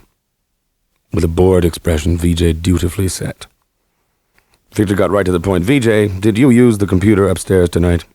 Yeah, VJ said, glaring at Victor insolently. Did you use the PC to log onto the Chimera mainframe? Yes, VJ said without a moment's hesitation. Why? Victor asked. His voice had changed from accusatory to confused. Marcia remembered her own confusion when VJ had so quickly confessed to his truancy. The extra storage makes some of the computer games more challenging. Marcia saw Victor roll his eyes. You are using all that computer power to play Pac-Man? It's the same as me doing it at the lab, VJ said. I suppose, Victor said.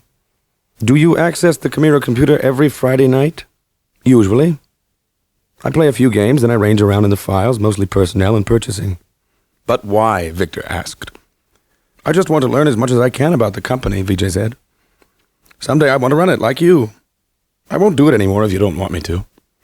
In the future, I think it would be better if you don't. Okay, VJ said simply. Can I go back to my movie? Sure, Victor said. VJ pushed away from the table and disappeared through the door. Marcia looked at Victor. Victor shrugged. Then the doorbell sounded. Sorry to bother you folks so late, Sergeant Cerullo of the North Andover Police said after Victor opened the door. This is Sergeant Dempsey from the Lawrence Police. The second officer stepped from behind Cerullo and touched the brim of his hat in greeting. We have some information for you. Victor invited the men inside. Would you like some coffee or anything? Marcia asked. No, thank you, ma'am, Cerullo said. We'll just say what we came to say and be off. You see, the men over in Lawrence have been proceeding with the investigation of that mass murder. Well, they found some rough drafts of the notes that you people got tied to your cat and around that brick in the Gebhardt house. I thought you'd like to know that. I should say, Victor said with some relief. Dempsey coughed to clear his throat. We also have ascertained by ballistics that the guns used to kill the Gebhardts match those used in several battles between some rival South American drug gangs. We got that from Boston. Boston's very interested to find out what the connection is up here in Lawrence. They believe something big is going down up here. Do you people have any idea whatsoever how Gebhardt was connected to the drug world?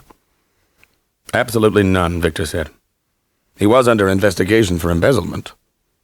Yeah, we got that, Dempsey said. We also think he had been fencing laboratory equipment. It never occurred to me he was involved with drugs. If anything does occur to you, we'd appreciate it if you'd call us immediately, Dempsey said.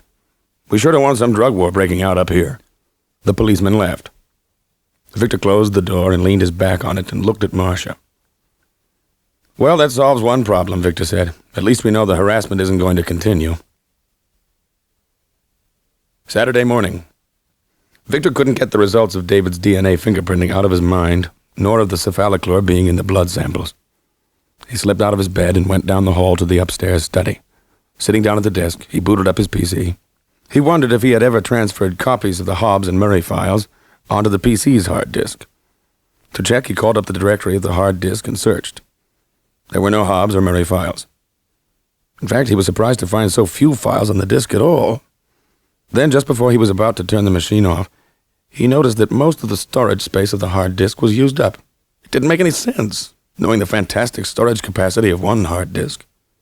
He tried to pry an explanation out of the machine, but the machine wouldn't cooperate. Finally, in frustration, he turned the blasted thing off. After leaving a note explaining that he would be at the lab most of the day, Victor had left, but he didn't drive straight to the lab. Instead, he drove to the Massachusetts General Hospital in Boston.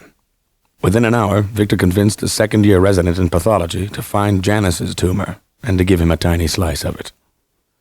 Arriving at Chimera, Victor decided that he'd call Able Protection. The issue of VJ's safety, particularly at Chimera, still bothered him.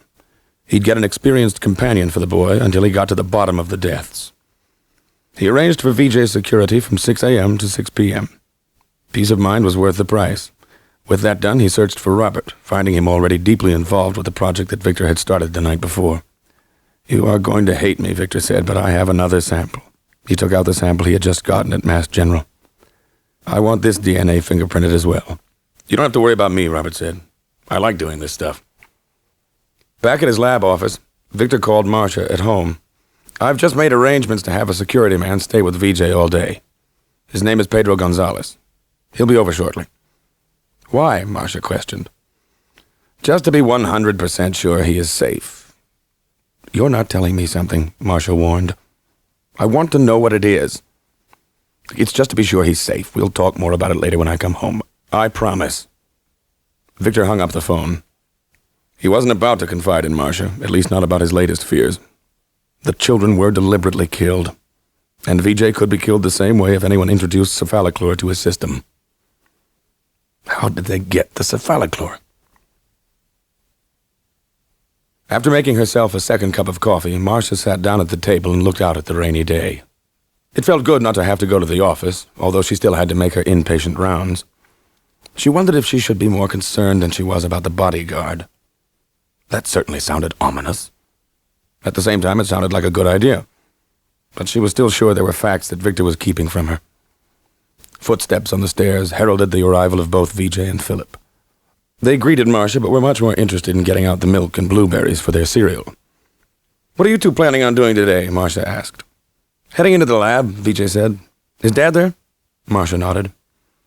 "He just told me that he's arranged for a man to be with you during the day." "Oh no," VJ complained. "That will drive me nuts." After finishing her inpatient rounds, Marcia got on Interstate 495 and headed to Janice's parents' ill-kept Victorian-style duplex. Marcia had called from the hospital, so the Fays knew to expect her. Despite the fact that their daughter had worked for her and Victor for 11 years, Marcia had only met the mother and father at Janice's funeral 4 years ago.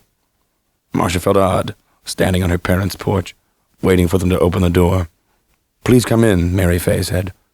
The frail woman appeared to be in her 60s. Marcia noted that the woman avoided eye contact. "Let me tell Harry that you're here." Marcia sat down on the edge of the threadbare sofa. "Well, well," said a husky voice. "About time the fancy doctor paid us a visit is all I can say." Marcia turned to see a large man with a huge belly and wearing a tank-top undershirt come into the room. Harry Fay sat into a lazy-boy armchair. "To what do we owe this visit?" He burped and excused himself. "What I was wondering was whether Janice ever talked about my boys, David and VJ." "Lots of times," Harry said. "Right, Mary?" Mary nodded. "Did she ever remark on anything out of the ordinary about them?" "Sure she did. Even before she got nuts about all that religious bunk, she told us that VJ had killed his brother. She even told us that she tried to warn you, but you wouldn't listen." "Janice never tried to warn me," Marcia said, color rising in her cheeks. "My son David died of cancer." "She told us the kid was drugged and poisoned," Harry said. "That's patently preposterous." "What the hell does that mean?" Marcia took a deep breath to calm herself. Defending herself and her family before this offensive man wasn't the reason that she was there. There was no way that David could have been poisoned. He died of cancer just like your daughter. "We only know what we've been told, right, Mary?" Mary nodded dutifully. "In fact, Janice told us that she'd been drugged once, too. She got mighty careful about what she ate from then on." Marcia didn't say anything for a moment. She'd remembered the change in Janice. Overnight, she'd gotten extremely fastidious about what she ate. Marcia had always wondered what had caused the change. Apparently, it had been this delusion of being drugged or poisoned. "Actually, we didn't believe too much of what Janice was telling us," Harry admitted. "Something happened inside her head. She even went so far as to tell us that your boy, VJ, or whatever his name is, was evil, like he had something to do with the devil." "Well, I can assure you that is not the case." Marcia stood up. She'd had enough. "It is strange that your son and our daughter died of the same cancer." Saturday afternoon. "You sure you don't mind?" Victor asked Louis Caspwicks. He'd called the man at home to ask him about the lack of storage space in his hard disk on the PC. "I don't mind, Dr. Frank. In fact, on a rainy day like this, I'll enjoy the excuse to get out of the house." Lewis sat down in front of Victor's PC and went through the same sequence that Victor had early that morning. "You were right. There's not much space left," Lewis said as he pulled out a floppy disk and loaded it. "Luckily, I happen to have a special utility for locating hidden files." "What do you mean by hidden files?" Lewis was busy manipulating information on the screen. "It is possible to store files so that they don't appear on any directory." Miraculously, the screen was completely filled with columns of letters AT, TA, GC, CG. "Here we are." "Any of this make sense to you?" Lewis advanced the pages. Victor studied the information. "Must be a DNA molecule or gene sequence." "Have you seen enough of this file?" Lewis asked. Victor nodded. Lewis punched some information into the keyboard. Another file appeared. "You don't remember putting this material in here?" "I didn't put it in," Victor said. Lewis was probably dying to ask where it could have come from, but Victor was grateful that the man held his curiosity in check. The screen changed suddenly. "Uh-oh," Lewis said. A personnel file appeared on the screen. Lewis looked up at Victor, who didn't say a word. It was Richard Gephardt's file. There were over 18 personnel files. Then came a series of accounting files with spreadsheets. Victor shook his head in disbelief. "What do you think this is?" Lewis asked. "I haven't the slightest idea." But there was one thing that he had a good idea about. Victor was going to have another talk with VJ about using the computer. If the information before him represented actual truths and wasn't some elaborate fantasy computer game, the ramifications were grave. And on top of that was the question of the deleted Hobbs and Murray files. After Lewis left, Victor called Able Protection. "Your son is at Chimera," the man from Able Protection said. "Pedro is at the security gate if you want to talk to him." Victor thanked the man and hung up the phone. A few minutes later, he was in his car, cutting his wheels sharply. After a quick drive, Victor turned sharply into the entrance of the Chimera compound and came to an abrupt halt. He drummed his fingers expectantly. A guard, Sheldon Farber, came out of the office in spite of the rain and bent down next to Victor's window. "Afternoon, Dr. Frank," Sheldon said. "If you're looking for that special security man, he's here in the guardhouse." "You mean the man from Able Protection?" Victor asked. "Hey, Pedro. You from Able Protection? Who wants to know?" Pedro asked. "Your boss here, Dr. Frank," Sheldon said. Pedro came out of the guardhouse. "Nice to meet you." Victor wasn't happy. "Why aren't you with my boy?" "I was. But when we got here, he said it was safe inside the compound at Chimera and that I was supposed to wait in the guardhouse." "I think your orders were pretty clear to stay with the boy at all times," Victor said. "Yes, sir. Your son was quite convincing. He said you'd wanted it this way." "I'm sorry." "Where is he?" "That I can't say," Pedro answered. "You wait here until I find him." Victor put his car in gear. The guard jumped inside to activate the gate. Victor floored the accelerator and sped onto the Chimera lot. He drove to the building that housed his lab. "Have you seen VJ?" Victor asked Robert. "Haven't seen him," Robert said. "But I have something else to show you." Robert picked up 2 strips of film. "That second tumor sample you gave me had the same extra piece of DNA as your son's, but the sample was from a different person. It was from our live-in nanny. Are you positive the same in both samples?" "Quite sure." "That's astounding," Victor said, forgetting VJ for a moment. "It's the kind of finding that cancer researchers have been seeking," Robert said. "It could be the breakthrough that medicine's been waiting for." "You've got to sequence it immediately," Victor said. "That's what I've been doing." "If it turns out to be a retrovirus or something like that," Victor said, letting his sentence trail off. It was just one more unexpected finding to be added to a growing list. "If VJ shows up, tell him I'm looking for him." Victor turned and left the lab. In the cafeteria, Victor went straight to the manager. "Have you seen VJ?" "He was in here for an early lunch. Philip was with him along with one of the guards." "One of the guards?" Victor questioned. He wondered why Sheldon hadn't told him that. At the library, fitness center, and daycare center, no one had seen VJ all day.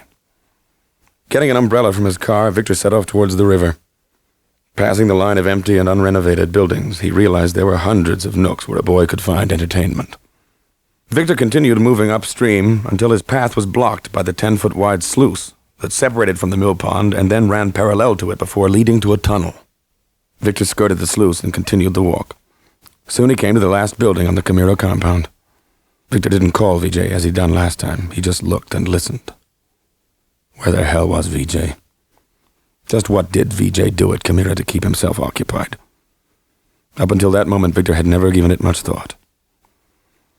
About 50 yards behind, Victor caught sight of VJ and Philip nearing the clock tower. The two entered the deserted building through a doorless entranceway. What on earth can they be doing down there? Victor asked himself. Keeping out of sight, he went to the entranceway and listened. All he could hear was the sound of the falls. Perplexed, Victor entered.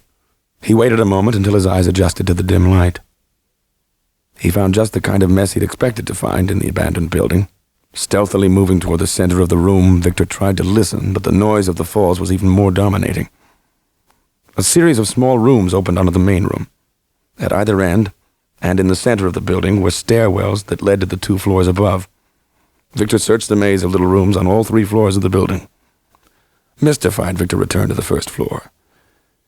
It was then that Victor remembered that the clock tower was connected to the other buildings by elaborate tunnel systems. It was obvious VJ was not in the clock tower now. Victor wondered if it were this system his son had stumbled on. Victor searched for the entrance to the basement, but he couldn't find it. Victor left the building and walked back to the Office of Building and Grounds. Using his master key, he let himself in and retrieved the architectural drawings of all structures on the Chimera property. The first drawing of the clock tower was of the basement. It showed where the water tunnel entered the edifice. Victor then looked at the plan for the first floor. He found the stairway that led down to the basement easily enough. He could not imagine how he had missed it. To be doubly sure, he made a copy of the floor plans using a copy machine that reduced the plans to legal paper size. With these in hand, he returned to the clock tower, determined to explore below. Walking to the location where the plans said the stairway was supposed to be, Victor noticed that the area was devoid of the debris that was scattered over the rest of the floor. Finding that odd, Victor bent down and noticed something else. The planking was wider than it was in the rest of the building, and it was newer wood. Victor whirled about, his hair standing on edge.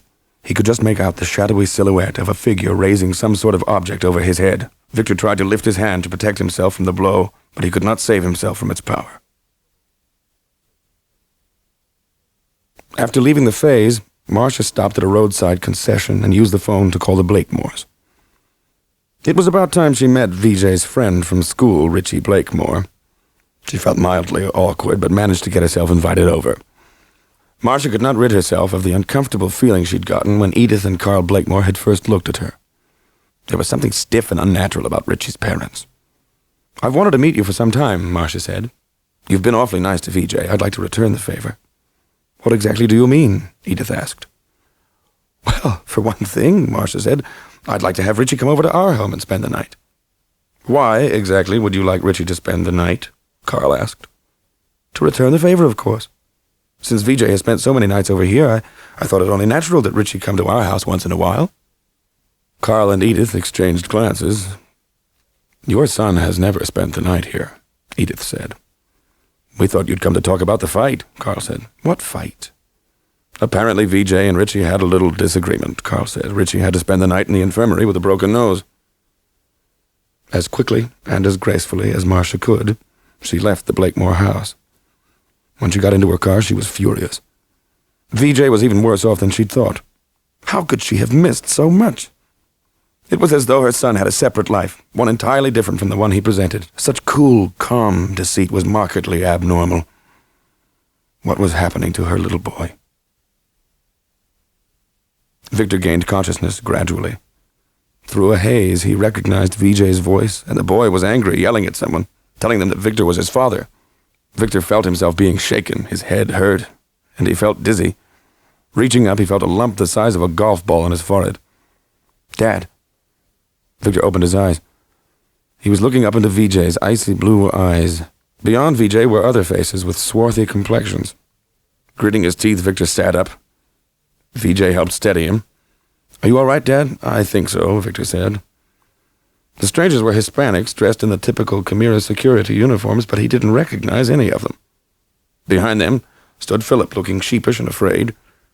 Glancing around the room, Victor first thought he was back in his lab because he was surrounded by the usual bevy of sophisticated scientific instrumentation. But he wasn't in his lab. The setting was an inappropriate combination of high-tech with a rustic background of exposed granite and hewn beams. "Where am I?" Victor asked. "You are where you aren't supposed to be," VJ said. "What do you mean I'm where I'm not supposed to be?" "You weren't supposed to see my hidden lab for another month or so." Victor blinked. Suddenly his mind was clear. He remembered the dark figure who had clobbered him. Exactly where am I? We are in the basement of the clock tower building, VJ said. What do you think? Victor glanced at his son, only to see him beaming proudly. Then his eyes swept around the high-ceilinged room. It was one of the most astounding sights he'd ever seen. The room appeared to be about 60 feet across and 100 feet in length. The largest of the old paddle wheels still stood in its vertical position near the center of the room. Just behind Victor was a flight of wooden stairs that rose up to the ceiling, dead-ending into wooden planks. Victor rose to his feet. This is your lab? That's right. Pretty cool, wouldn't you say? Victor made his way over to a DNA synthesizer. It was the newest model available, better than the unit Victor had in his own lab. Is this the equipment that was stolen from Chimera? Let's say it was merely rerouted. It belongs to Chimera, and it is still on Chimera grounds. I don't think you could consider it stolen unless it left the complex. I think you better explain this place from the beginning. Sure, VJ said, but why don't we go into the living quarters where we'll be more comfortable? VJ led the way to the end of the room and opened the door to the living quarters. Rugs hung over the granite walls to provide a warmer atmosphere. 10 rollaway cots with bed linens cluttered the floor. Victor pulled out a chair and sat down. How old were you when you started this? 3. It was surprisingly easy to set up the lab with Philip around to lend the needed muscles. For 7 years? Victor questioned. VJ nodded. But why? So I could do some serious work, VJ said. Watching you, I became fascinated with the potential of biology. I had some ideas of my own, but no one would have let me do what I've been doing. I needed freedom from rules. I needed my own space, and let me tell you, it has paid off beyond your wildest dreams. I've been dying to show you. You've had some successes, Victor asked, hesitantly, suddenly curious. Astounding breakthroughs is a better description. Listen, my idea is to let you have credit for the discoveries so that Chimera can patent them and prosper. We don't want anybody to know that I'm involved at all. Something like the swimming race. VJ laughed. I suppose. I prefer not to draw attention to myself. People seem to get curious when there's a prodigy in their midst. Give me an idea of what you've turned up. One of the projects is something that you yourself have been working on. I've solved the mystery of implantation of a fertilized egg in a uterus, VJ said proudly. I can guarantee 100% implantation. You're joking. I'm not joking, VJ explained the process. To emphasize his points, VJ pulled a vial out of his pocket. It's for you. Who knows, maybe you'll win a Nobel Prize. VJ laughed. Victor stared at the clear fluid within the vial. Something like this has to be tested. It's been tested, VJ said. 100% successful. Victor could immediately appreciate the academic and economic impact of such a discovery. It would revolutionize in vitro fertilization techniques. With a product like this, Fertility Incorporated would dominate the field. Victor was already considering likely trade names. Conceptol, Fertol. Are you sure this works in humans? Absolutely. As I said, it's been tested on volunteers. Volunteers? Victor's head reeled. Didn't VJ realize he couldn't blithely experiment with real people? There were laws to think of, ethics. But the possibilities were irresistible. And who was Victor to judge? Hadn't he engineered the conception of the extraordinary boy he had before him? Let me look at your lab again, Victor said. Victor slowly walked around. Impressive was an understatement. It was hard to believe that his 10-year-old son was responsible for all of this. Who knows about this lab? Victor asked. Philip and a handful of security people. Victor shook his head in disbelief. Marcia's going to be one happy lady. She's been worrying herself sick that something's wrong with you. I've been a little too busy for Cub Scouts. Victor laughed. God, I'll say, she's going to love this. It's a risk. I wasn't planning on telling you of this until I'd moved the lab next month. She'll be ecstatic that you are such a genius. It's just extraordinary. Perhaps on this one issue I'll have to bow to your better judgment, VJ said. I hope you're right. She could cause a lot of trouble. Victor ran from the building, his pulse up from sheer exhilaration. And to think I was proud of a secret treehouse I built when I was 12, he thought. Having returned from 2 upsetting visits, Marcia made herself a cup of tea. She'd taken it into her study to try to calm down when she heard Victor's car start up the drive. It wasn't long before his head popped through the door. "Ah, there you are, sweet thing," Victor said. "Sweet thing?" Marcia thought disdainfully. Victor grabbed her hand, trying to pull her from the couch. "What are you doing?" she questioned. "I've got something to show you. You're going to love it." "I've got a surprise for you that you are not going to love. Sit down." "Later," Victor said, trying to drag Marcia from the room. "Victor, you're acting like a child. I'm immune to your worst epithet. VJ has been lying to us about other things besides the school situation. I found out that he has never stayed at Richie's house. Never." Okay, Victor gripped Marcia's upper arms. "Calm down and listen to me. What I have to show you will explain where VJ has been spending his time. Now will you just trust me and come? I hope you know what you're doing." It was late afternoon as Victor and Marcia approached the gaping entranceway of the derelict clock tower building. Marcia stopped. "You don't expect me to go in there?" she asked. "You'll be wonderfully surprised. This is crazy." Grudgingly, she moved forward. The gloom enveloped them. Victor stopped in front of an empty corner and knocked on the floor. To Marcia's surprise, a section of the floor lifted and incandescent light flooded up. "Mother," VJ said, "come in quickly." Marcia gingerly climbed down the stairs and looked at the room. It was a scene out of a science fiction movie. "What is it?" she asked. "It's VJ's lab. Isn't it the most amazing thing you've ever seen?" Victor launched into a brief explanation of the setup. He even told Marcia about VJ's implantation discovery. "So now you have some idea why VJ hasn't been as social as you'd like. He's been working his butt off." Victor chuckled as he let his own eyes roam around the room. Marcia glanced at VJ, who was eyeing her cautiously, waiting for her reaction. "How did all of this equipment get here?" she asked. "I guess," Victor began, but then stopped. He looked at VJ. "How did you get this stuff here?" "A number of people helped. Some of the things had to be disassembled, then put together again." "Was Gebhardt one of the people that helped?" Victor asked, suddenly suspicious. "He helped," VJ admitted. "Why was someone like Gebhardt willing to help you get equipment?" Marcia asked. "He decided it was the prudent thing to do," VJ said. "With the Chimera computer, I discovered a number of people who had been embezzling the company. I merely asked these people for help." "I'd call it blackmail," Marcia said. "I never once threatened anybody. I merely asked for a favor." "I'd say VJ was quite resourceful," Victor said, "but I'd like to have this list of embezzlers." "Sorry, but I have an understanding with these people. Besides, the worst offender, Gebhardt, has already been exposed by the IRS. The ironic thing is that he thought I'd been behind his exposure." Victor's face lit up with sudden comprehension. "I get it. Gebhardt was directing the messages at you." VJ nodded. "The fool." "I want to get out of here," Marcia said suddenly, surprising both Victor and VJ. Marcia and Victor drove home in silence. Once they were home, Marcia poured herself a glass of white wine. "Marcia," Victor began, breaking the veil of silence. "Why are you acting like this? I thought you'd be thrilled. Obviously the boy's just fine. He's as bright as ever." "That's just the point," Marcia said. "VJ's intelligence is fine, and it terrifies me. He must still be in the genius range." "Clearly," said Victor. "Isn't it wonderful?" "No. If he is still a genius, then the whole episode of his intelligence drop was a charade. He's been pretending his whole life. He's been smart enough to outwit my tests, except for that validity scale. Victor, his whole life with us is a sham, just one big lie. The point is that VJ is okay. In fact, he's more than okay. He's put that lab together all by himself. His IQ has to be much higher than 130, and that means my NGF project is a qualified success." Marcia shook her head. "What exactly do you think you have created with your gene mutations?" "I've created a normal child with superior intelligence." "What about his personality?"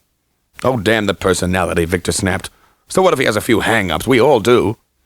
"You've created a monster," Marcia said softly. She bit her lip, "and I'll never forgive you for it." "What about the deaths of those children that had the same gene as VJ? Why did they die? What about the deaths of David and Janice? I visited the Fays today. They told me that Janice had been convinced that VJ had something to do with David's death." "Marcia," Victor grabbed her by her shoulders. "Get a hold of yourself. Janice went a little crazy before she died, remember that? Besides, people don't get liver cancer because they're poisoned. As he said the words, doubts of his own sprang up. He recalled the troublesome bit of DNA that he'd found in both David's and Janice's tumor cells. And about those children's deaths, I'm sure they had something to do with the internal politics of Chimera. Somebody has found out about the NGF experiment and wants to discredit me. That's why I want someone with VJ at all times. That means somebody deliberately killed those children. Victor had forgotten that he'd kept the information about the cephalochlore from her. Victor, why haven't you told me? With a sigh, he explained about the cephalochlore in the children's blood. My God, Marcia whispered. Who could do such a terrible thing? She wanted to be reassured that VJ could not be involved. Saturday evening, Victor went up the stairs and turned into VJ's room. He was awed by his own creation. The boy was beautiful and had a mind that must be boundless. Victor didn't know whether to be jealous or proud. I wish I hadn't agreed to let her see it, VJ said. It was a little overwhelming for her. Don't worry, Victor said. I'll take care of her. But there is something that has been bothering her for years. Did you fake your loss of intelligence? Of course, I had to. I needed anonymity, which I couldn't have had as some super-intelligent freak. You didn't think you could have talked to me about it? Are you kidding? You and Mom constantly had me on show. You're probably right. For a while, your abilities were the focus of our lives. You want to go for a swim? I'll let you in. Victor laughed in spite of himself. Thanks, but I'd better go back and talk with Marcia. Tomorrow, I'd like to hear the details about the implantation project. I'd be happy to show you. Delved into preparing dinner as a form of instant therapy. When Victor returned, he opened a bottle of Chianti and set the table. You were right about VJ feigning his loss of intelligence. Victor gave her VJ's to-the-point explanation. I'm not surprised, Marcia said, stirring the spaghetti sauce. Tell me, when you were upstairs talking with VJ, did you ask him about the deaths of those children? And about David's and Janice's? Of course not, Victor said, horrified at the suggestion. Why should I do that? You're afraid to. Oh, come on, you're talking nonsense again. I'm afraid to ask him, Marcia said flatly. You're letting your imagination run wild. Now, I know it's been an upsetting day for you. I'm sorry. I really thought you'd be thrilled, but someday I think you're going to look back on this day and laugh at yourself. I hope so. Sunday morning. At 4:30 in the morning, Marcia woke up with a start. She had no idea what had awakened her, and for a few minutes she breathed shallowly. In her mind's eye, she kept seeing VJ's eerie lab. As quietly as possible, she eased out of the bedroom and headed towards VJ's room. Sleeping, he looked like an angel of a boy. Could her darling baby really have had a hand in the dark events at Chimera? She couldn't bring herself to think of Janice and David. Marcia stifled a cry. All of a sudden, her mind conjured up a horrid image of her taking a pillow and pushing it down on VJ's peaceful face, smothering him. Horrified, she fled silently down the hall. The next thing she knew, Victor was waking her to tell her he was leaving for the lab with VJ. 1 hour later, Marcia was on the grounds of Pendleton Academy. Many students were coming from the obligatory attendance at chapel. Marcia pulled up to the tiny Gothic structure and waited. The doors opened and the kids spilled out into the fresh air. Among them were a number of staff members, including Mr. Remington. Marcia got out of the car and called his name. Good morning, Marcia said. I hope I'm not intruding. Not at all, Mr. Remington said. Something on your mind? I wanted to ask you a question which might sound a little strange. I hope you will indulge me.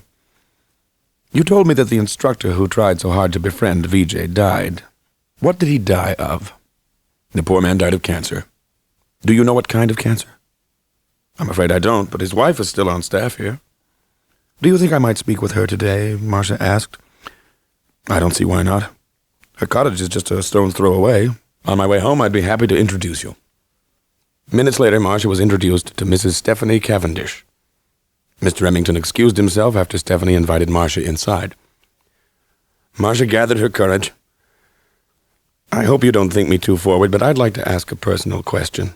Mr. Remington told me your late husband died of cancer. Would you mind if I asked what kind of cancer? I don't mind. There was a sudden tightening in her throat. Ray died of a form of liver cancer. It was very rare. He was treated at Mass General in Boston.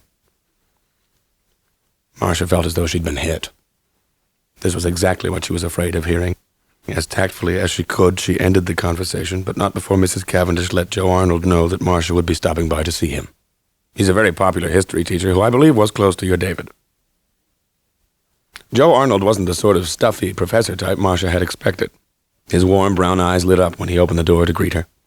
He had the kind of enthusiasm students would find infectious. No wonder David had gravitated toward this man. Marcia looked around the book-lined study admiringly. David used to spend lots of afternoons right here, Joe said. Marcia felt unbidden tears threaten to appear. It saddened her to think how much of David's life she did not know. After thanking Joe for seeing her on such short notice, she asked him if David had ever discussed his brother, VJ. On a few occasions, David admitted to me that he'd had trouble with VJ from the first day that VJ had arrived home from the hospital. To tell you the truth, I got the feeling it went beyond the usual sibling rivalry. He never got more specific. Well, David once told me that he was afraid of VJ. Did he say why? I was under the impression that VJ threatened him. I know brothers' relationships can be tricky, but David seemed genuinely spooked, almost too afraid to talk about it. I insisted he see the school psychologist. Did he? You bet he did. I wasn't about to let this thing drop. David was too special. For a moment, Joe choked up. Marcia was touched by such an obvious display of feeling. Is the psychologist still on staff? Madeline Zinzer. Absolutely. She's an institution around here. Joe called Madeline and arranged for the two women to meet. Madeline Zinzer looked like an institution. She was a large woman, well over 200 pounds. She took Marcia into a spacious living room. "What's on your mind?" Madeline asked. David told Joe that his younger brother, VJ, had threatened him, but David wouldn't tell Joe much more than that. "Were you able to learn anything more?" "I went over David's file after Joe called," Madeline said. "I saw David on a number of occasions. Apparently there had been a specific threat." "What was it about?" "Boy stuff," Madeline said. "Something about a hiding place that VJ had that David found out about. Something innocuous like that." "Could it have been a lab?" "David could have said lab, but I wrote hiding place in the file." "Did David ever say what the threat was?" "Oh, yes," Madeline said. "VJ had threatened to kill David." Sunday afternoon. From Pendleton Academy, Marcia drove to Boston. Much as she resisted putting the pieces together, she felt utterly compelled to assemble them. Marcia had taken her psychiatric residency at the Massachusetts General Hospital. Visiting there was like going home. But she didn't go to the psych unit. Instead, she went directly to pathology and found a senior resident, Dr. Gordon. Minutes later, a computer screen filled with Raymond Cavendish's hospital record. "Here's the biopsy," Dr. Gordon said, "and here's the diagnosis. Liver cancer of Kupffer cell of reticuloendothelial origin." The doctor whistled. "Now that's a zebra. I've never heard of that one." "Can you tell me if there have been any similar cases treated at this hospital?" The doctor returned to the keyboard and began a search. It took him only a few minutes to get the answer. A name flashed on the screen. The name was Janice Fay. Sunday evening. Victor was in a great mood when he arrived home, having spent the day totally engrossed and spellbound by VJ's prodigious output from his hidden basement laboratory. It had turned out to be exactly as VJ had said it would be, beyond his wildest dreams.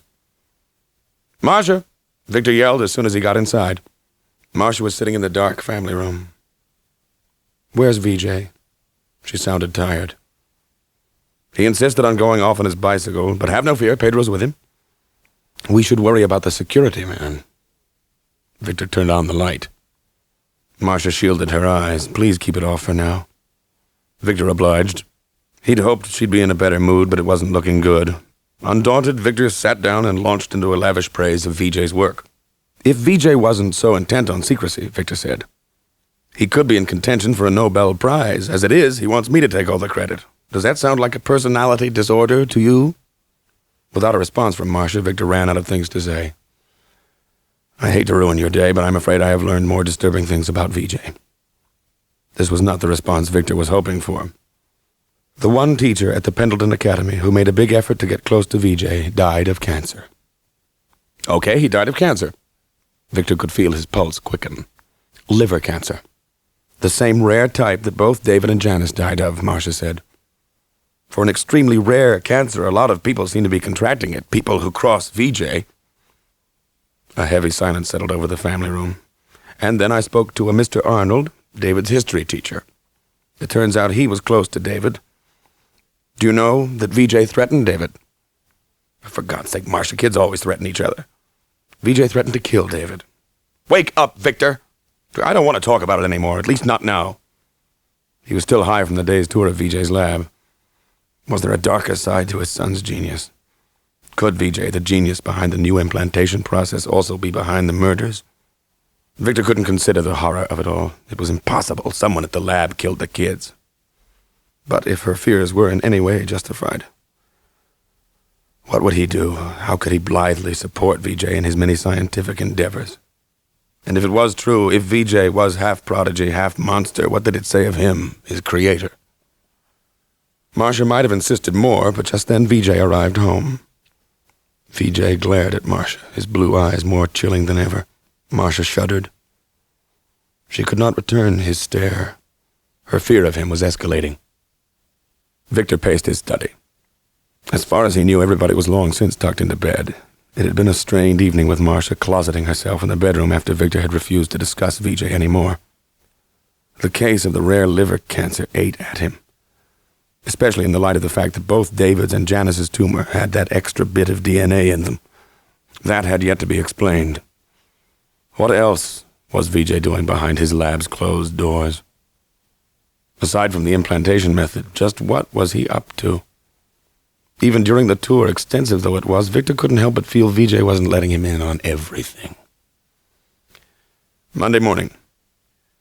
VJ was pedaling down the street with the wind whistling past his head. Philip was right behind him on Victor's bike, and behind Philip was Pedro in his Ford Taurus. VJ told them to wait for him outside when he went into the bank with his saddlebags. He made another large deposit in his safe deposit box. Victor's ride to work was not as carefree. Marcia's words haunted him.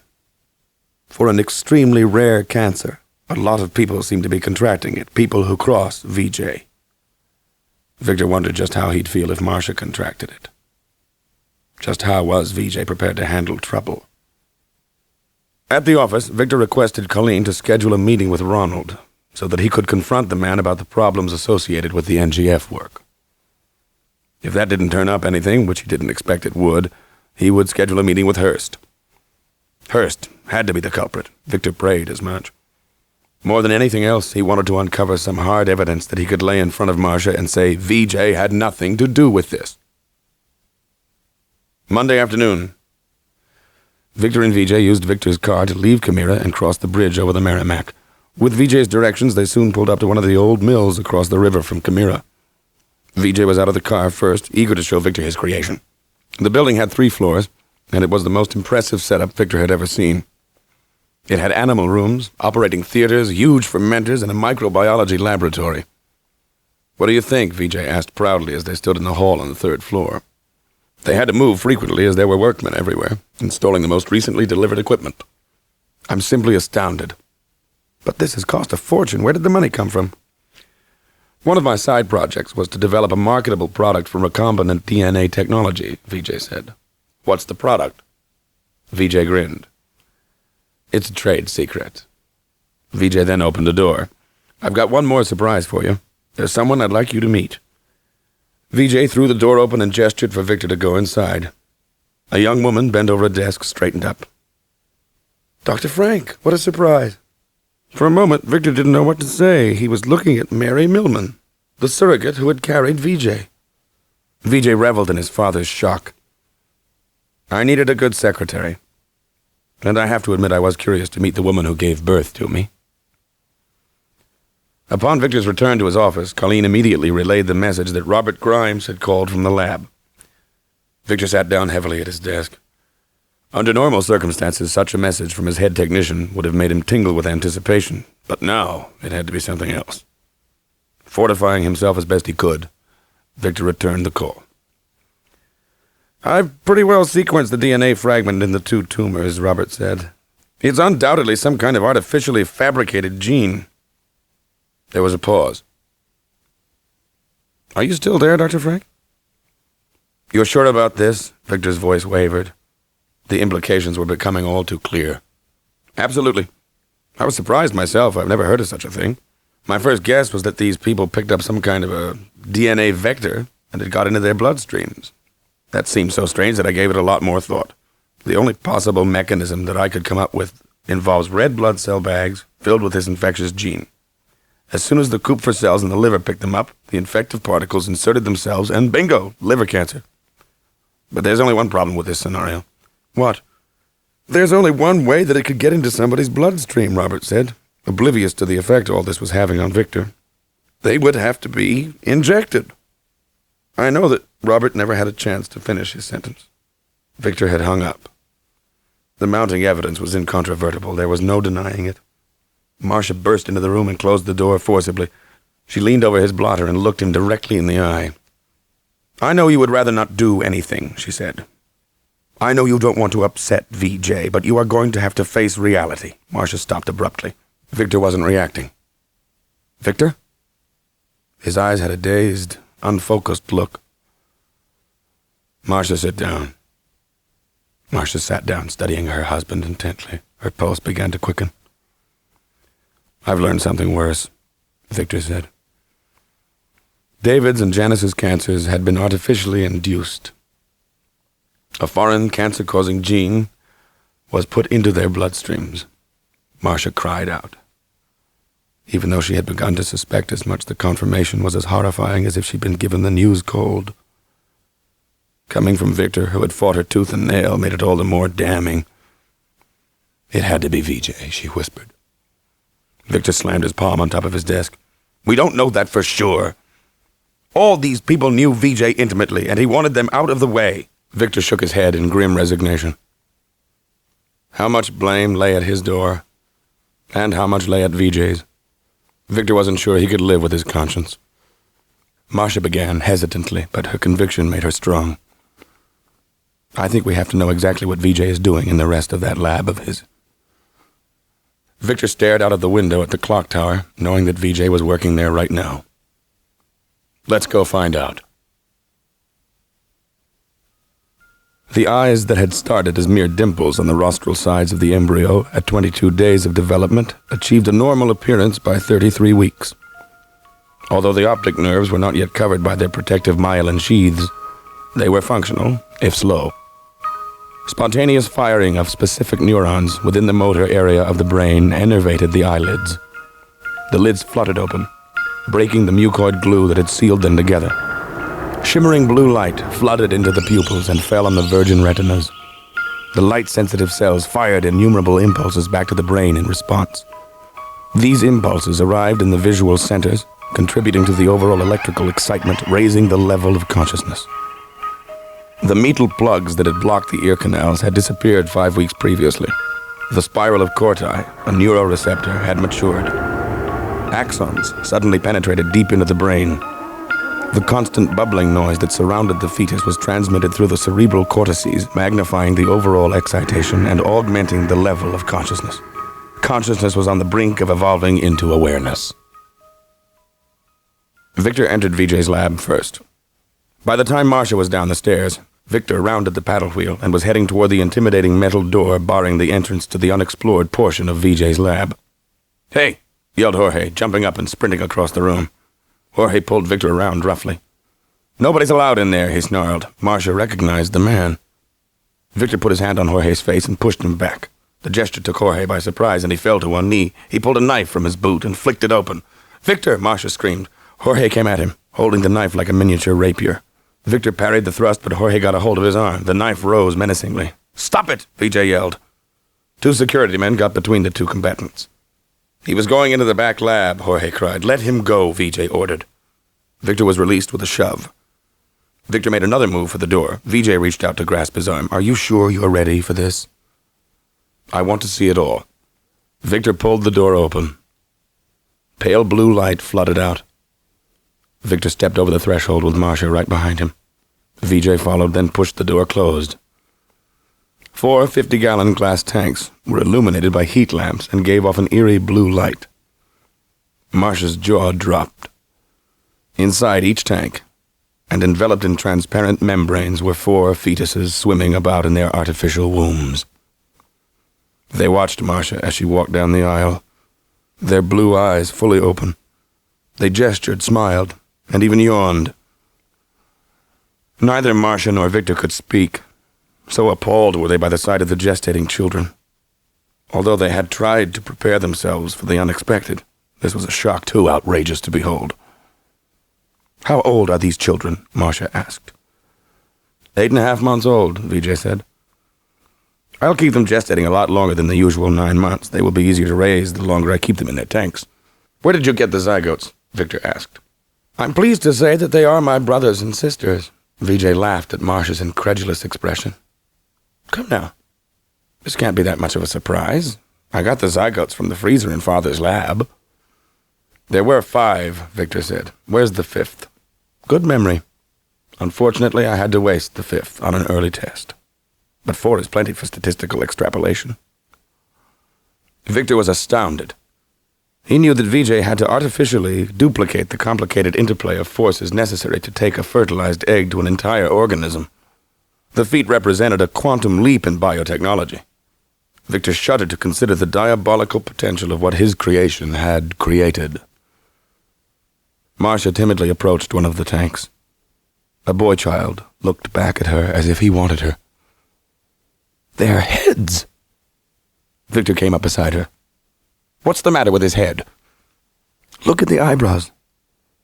Their heads slant back without foreheads," she said.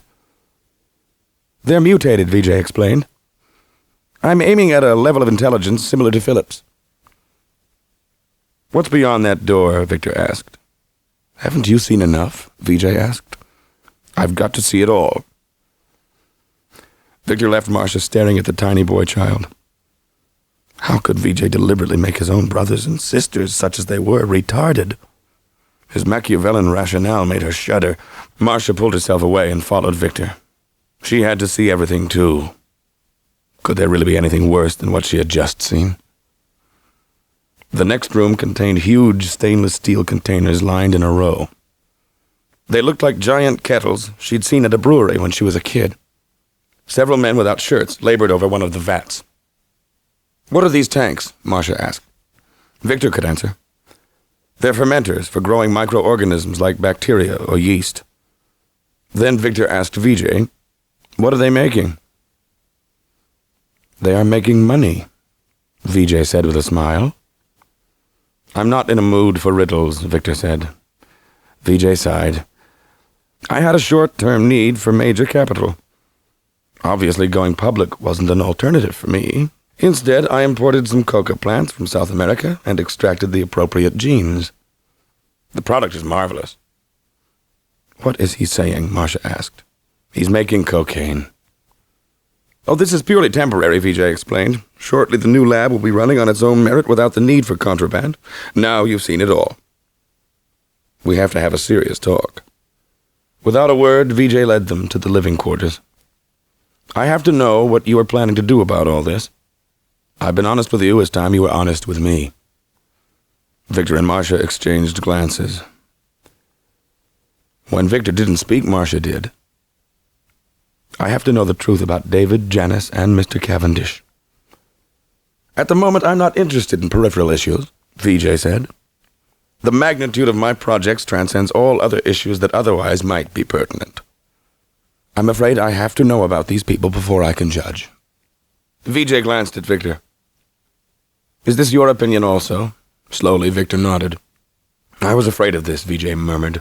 He eyed them both severely, as though he was their parent and they were his erring children. "All right, I'll answer your questions. The 3 people you mentioned were planning to expose me. At that point, it would have been devastating for my work. I tried to keep them from finding out much about the lab and my experiments, but these 3 were relentless. I had to let nature handle it." "What does that mean?" Victor asked. "Through my extensive research on growth factors, I discovered certain proteins that acted as powerful enhancers. I packaged them in the red blood cell sacs, then let nature take over." "You mean you injected them?" Victor asked. "Of course I injected them. That's not the kind of thing you take orally." Marcia tried to remain calm. "You're telling me you killed your brother, and you felt nothing?" "I was an intermediary. David died of cancer. I pleaded with him to leave me alone. It was his jealousy that drove him." "And what about the 2 babies?" Marcia asked. VJ drummed his fingers on the table. His patience was wearing thin. They were getting too smart. I didn't want the competition. A little cephalochlor in the daycare center's milk was all it took. How did you feel when they died? Marcia asked. Relieved. Not sorry or sad in any way, Marcia persisted. This isn't a therapy session, Mother, VJ snapped. You now know all the dark secrets. It's your turn for some honesty. I need to know your intentions. Marcia looked at Victor, hoping he would denounce VJ's demonic actions, but Victor only stared blankly at VJ, too stunned for speech. Marcia interpreted his silence to mean acquiescence, possibly approval. Could Victor be so caught up in VJ's achievements that he could dismiss 5 murders? The murder of their own little boy? Well, she wasn't going to take this silently. Victor be damned. Well, VJ demanded. Marcia turned to face him. His unblinking eyes, their crystal blue color, dissolved Marcia to tears. Marcia felt a sudden wave of compassion. He was their baby too, wasn't he? For whatever Victor had accomplished in terms of ensuring his brilliance, a lack of conscience seemed to have been lost in the balance. If VJ were guilty, Victor was as culpable as he. VJ, she began. I don't believe Victor realized all the repercussions of his NGF experiment. But VJ cut her off. Quite the contrary. I am exactly what Victor wanted and hoped for. I'm what he'd like to be himself. I am what science can be. I am the future. VJ smiled. You'd better get used to me.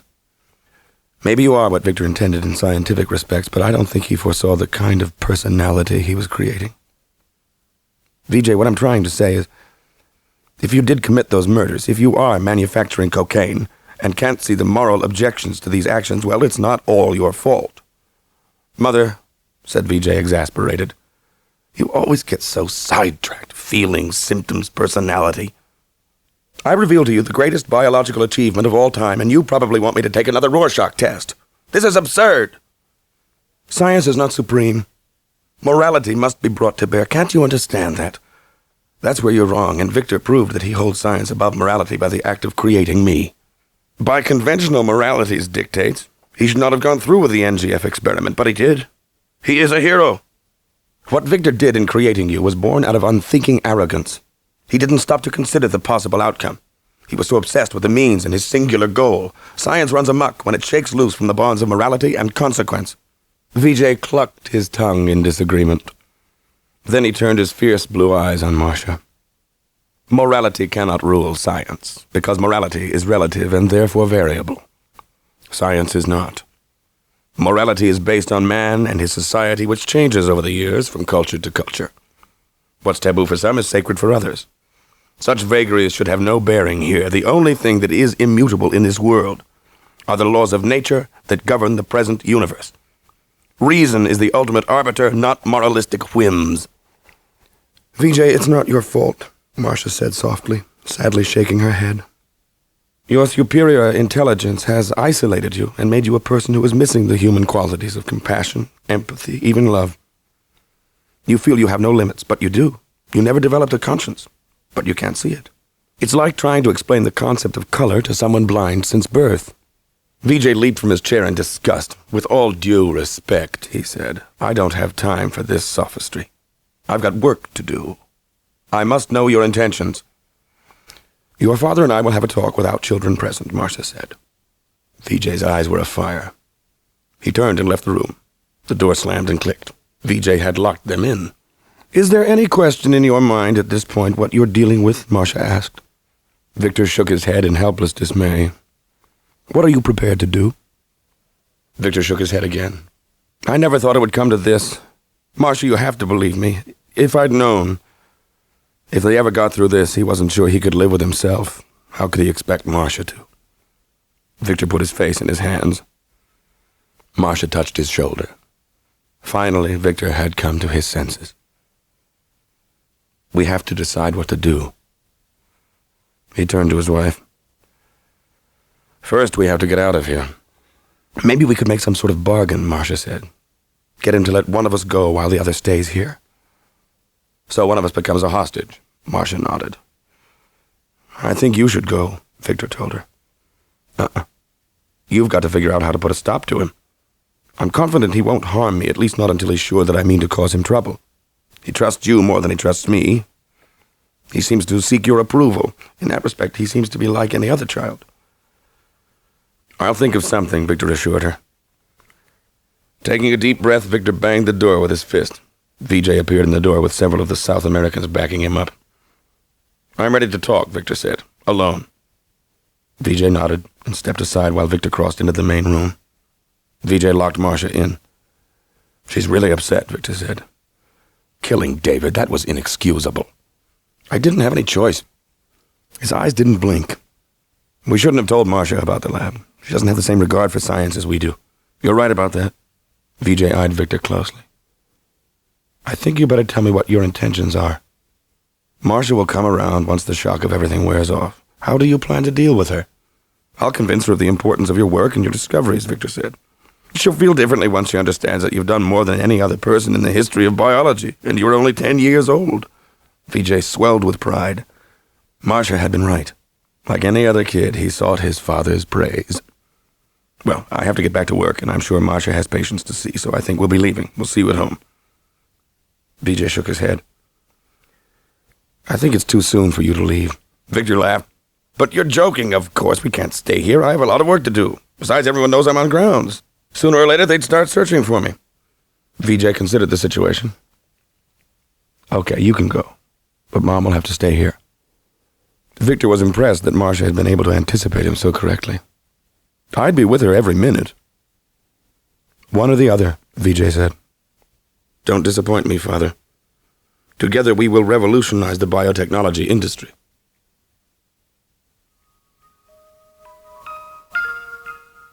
Awareness within the organism didn't arrive with the same suddenness as consciousness. It came in stages that involved simple associations. But once it did arrive, it matured rapidly. Maturation was stimulated by the opening and closing eyelids. The bright blue light that flooded in was now more subdued. Within the brain, the awakening of awareness was accompanied by a stimulus yielding even greater arborization of the neuron's dendrites, creating millions of additional synapses.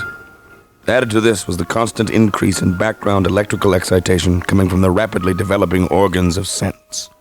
With expanding awareness came a sense of boundary.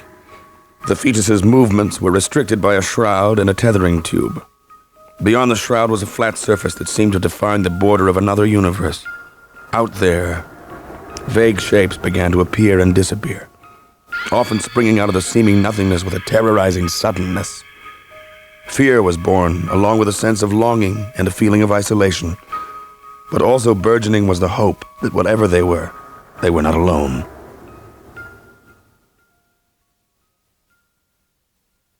For the first hour, Marcia occupied herself by looking through some of the periodicals in the bookcase. She got up and paced the room and even tried the door, but as expected, it was locked. She sat down at the table, wondering what course of action Victor would take. He would have to be very resourceful. VJ was an exceptional adversary. Just then, the bolt of the lock was thrown, and VJ stepped in. There's someone I'd like you to meet. He stepped aside, and Mary Millman walked in, smiling, her hand outstretched. Marcia stood up, searching for words. Monday evening. Victor had felt good about having finally made a decision. He was looking forward to dumping the whole mess into somebody else's lap. But as he climbed the front steps of the police station, the less certain he became of going to the police. Victor hesitated just outside the front door. His biggest worry was Marcia. But there were other worries as well. The legal system couldn't even handle simple punks. What would it do with a 10-year-old with the intelligence of two Einsteins put together? He could see himself telling the police that he had a son who was an utter genius and who was growing a race of retarded workers in glass jars and who has killed people to protect a secret lab he built by blackmailing embezzlers in his father's company. The mere fact of putting the situation into words convinced Victor that no one would believe him. And even if someone did, what would happen? There would be no way to associate VJ with any deaths. It was all circumstantial. As far as the lab equipment was concerned, it wasn't stolen, at least not by VJ. As far as the cocaine was concerned, the poor kid was coerced by a foreign drug lord. Victor could see VJ shuffled through the legal system and out the back door. He'd have his fully modern lab up and running with the capability of almost anything. And VJ had already proven his willingness to eliminate those who dared to stand in his way. Victor wondered how long he and Marcia would live under those circumstances. Victor turned and fled to his car. Once inside his car, he felt a tremendous panic. All of a sudden, he realized that he alone had to deal with VJ. It was to be father against son, creator against creature. The comprehension brought forth a feeling of nausea that rose up into Victor's throat. He was drenched in sudden sweat. Victor started the car and drove to Chimera by reflex as his mind struggled for a plan.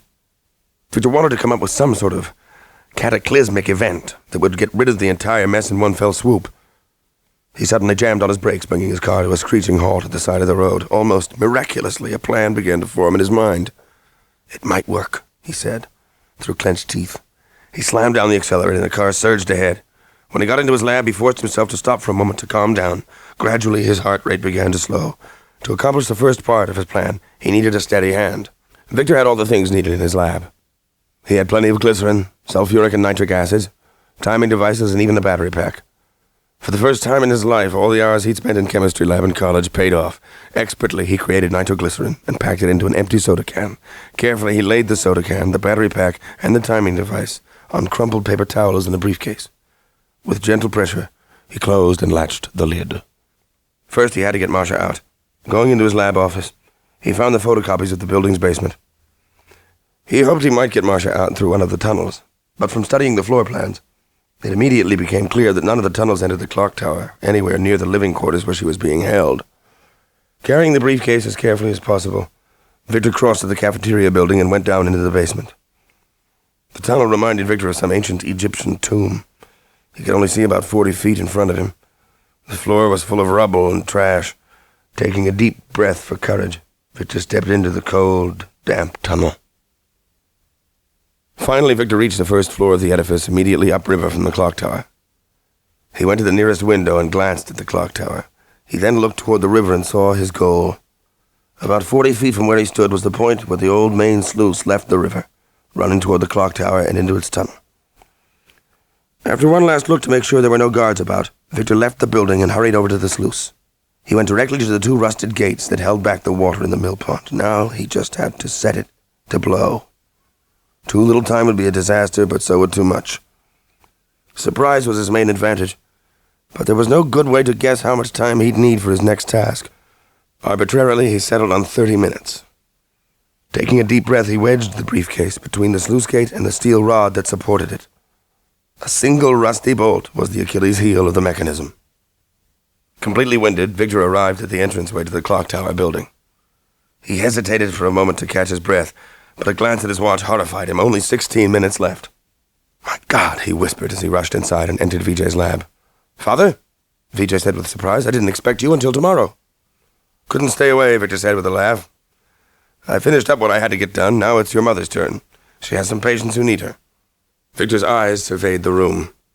Where should he be at 0 hour? The instrument that was closest to the stairs was the giant gas chromatography unit. Victor decided that he'd allow it to occupy his attention when the time came. He made a mental calculation and figured there would be a 20-second delay from the explosion to the moment the tsunami struck. Victor swallowed uneasily. Marcia will not be a problem, I guarantee it. Her obstinate moralistic stance is unshakable. I'm afraid she'll make trouble. Victor sneaked a look at his watch. 9 minutes. "You'll have me," he blurted. "She wouldn't try anything knowing you had me here." "You're nervous," VJ said. "Of course I'm nervous," Victor snapped. "Anybody would be nervous under the circumstances." He tried to smile. "Mainly, I'm excited about your accomplishments. I'd like to see that list of growth factors for the artificial womb tonight." "I'd be delighted to show it to you," VJ admitted. Victor walked over and opened the door to the living quarters. "Well, that's encouraging. You don't feel you have to lock her in anymore?" VJ rolled his eyes. Victor hurriedly went into the small room where Marcia and Mary were sitting. "Victor, look who's here," Marcia said. "We've already met," Victor said. VJ was standing in the doorway with a grin on his face. "Not every kid has 3 legitimate biological parents," VJ said, attempting to ease the tension. Victor glanced at his watch. Only 6 minutes to go. "Marcia, it's your turn to leave. You have dozens of patients who are desperate for your attention. Jean is frantic." Marcia eyed VJ, then looked at Victor. "I thought that you were going to take care of things," she said with irritation. "My patients can be referred to other doctors." Why wouldn't she just leave? Did she really not trust him? Sadly, Victor realized that for the past few years he hadn't given her much reason to expect better from him. Yet a solution was coming, and it was only a few frightening moments away. "Marcia, I want you to go do your hospital rounds now." But Marcia wouldn't budge. "I think she likes it here," VJ joked. Then one of the security men called VJ from the main part of the lab, and he left. Half crazed with mounting anxiety, Victor leaned over to Marcia and, forgetting Mary, hissed, "You have to get out of here this instant." "Is something going to happen?" Marcia asked. "Yes, for Christ's sake." "What's going to happen?" Mary said nervously. "What about you?" "You're not going to do something foolish?" Marcia asked. Victor slapped his hands over his eyes. His watch said less than 3 minutes. VJ appeared in the doorway. Mary turned to VJ. "Something is going to happen." "What?" VJ demanded. "He's got something big planned," Mary said anxiously. Victor looked at his watch. 2 minutes. VJ called for security while grabbing Victor's arm. Shaking him, he demanded, "What have you done?" Victor lost control. The tension was too much, and fear overflowed into emotion, bringing a sudden gush of tears. For a moment he couldn't talk. He'd not been up to the challenge. "What have you done?" VJ repeated, shaking him again. Victor did not resist. "We all have to get out of the lab," Victor managed through his tears. "The sluice is going to open." VJ processed this sudden information. "When?" Victor looked at his watch. 1 minute. "Now." VJ's eyes blazed. "I counted on you," VJ said with burning hatred. "I thought you were a man of science." "Well, now you're history." Victor leaped up, knocking VJ to the side. Victor grabbed Marcia's wrist and yanked her into the main lab. VJ regained his feet and screamed for the guards to stop them. 2 guards grabbed Victor by his arms, but Victor managed to give Marcia a push up the stairs. She ran partway up, then turned back to the room. "Go!" Victor shouted. "This whole lab is about to disintegrate." Looking at Victor's face, the guards believed him. They fled up the stairs after Marcia. "Wait!" VJ cried. But the stampede started. Even Mary brushed by VJ. Victor grabbed VJ's arms. "Guards!" VJ shouted. "Guards!" But the guards were fleeing along with the women. The muffled roar of an explosion rocked the entire basement. VJ started for the stairs, but Victor reached out and grabbed him. "What are you doing?" VJ cried. "We've got to get out of here." "No, we don't," Victor said. VJ struggled, but Victor's hold was firm. Wryly, Victor realized, for all his son's vast mental powers, he still had the body and the strength of a 10-year-old. Victor hooked his free hand behind VJ's knees and swept the boy off his feet. "Help! Security!" VJ cried. But his voice was lost in the low rumbling noise that steadily increased. It was like the beginnings of an earthquake. Victor walked over to the crude door covering the opening of the sluice tunnel. He stopped 5 feet from it. He looked down into his son's unblinking ice-blue eyes, which stared back defiantly. "I'm sorry, VJ. But the apology was not for what he was doing that minute. For that he was not sorry. But Victor felt he owed his son an apology for the experiment he'd carried out in a lab a little over 10 years ago. The experiment that had yielded his brilliant but conscienceless son. Goodbye, Isaac. Tons of water burst through the sluice opening. The undirected and uncontrolled water pulverized everything in its path, undermining even the granite foundation. The clock tower crumbled. In the end, all that was left of the building and lab was a soggy mass of rubble. 1 year later. "You have one more patient," Jean said, poking her head through the door. "Then you're free." "Is it an add-on?" Marcia asked, slightly perturbed. She had planned on being free by 4. Under normal circumstances, she wouldn't have cared, but today she was supposed to meet Joe Arnold, David's old history teacher, at 6 o'clock. Joe was taking her to a pet shop to pick up the golden retriever puppy he'd persuaded her to get. "Pet therapy," he told her. "I'm telling you, dogs could put you psychiatrists out of business." A few days after he'd read of the tragedy in the papers, he'd called Marcia to say how sorry he was. Gradually, the two became friends.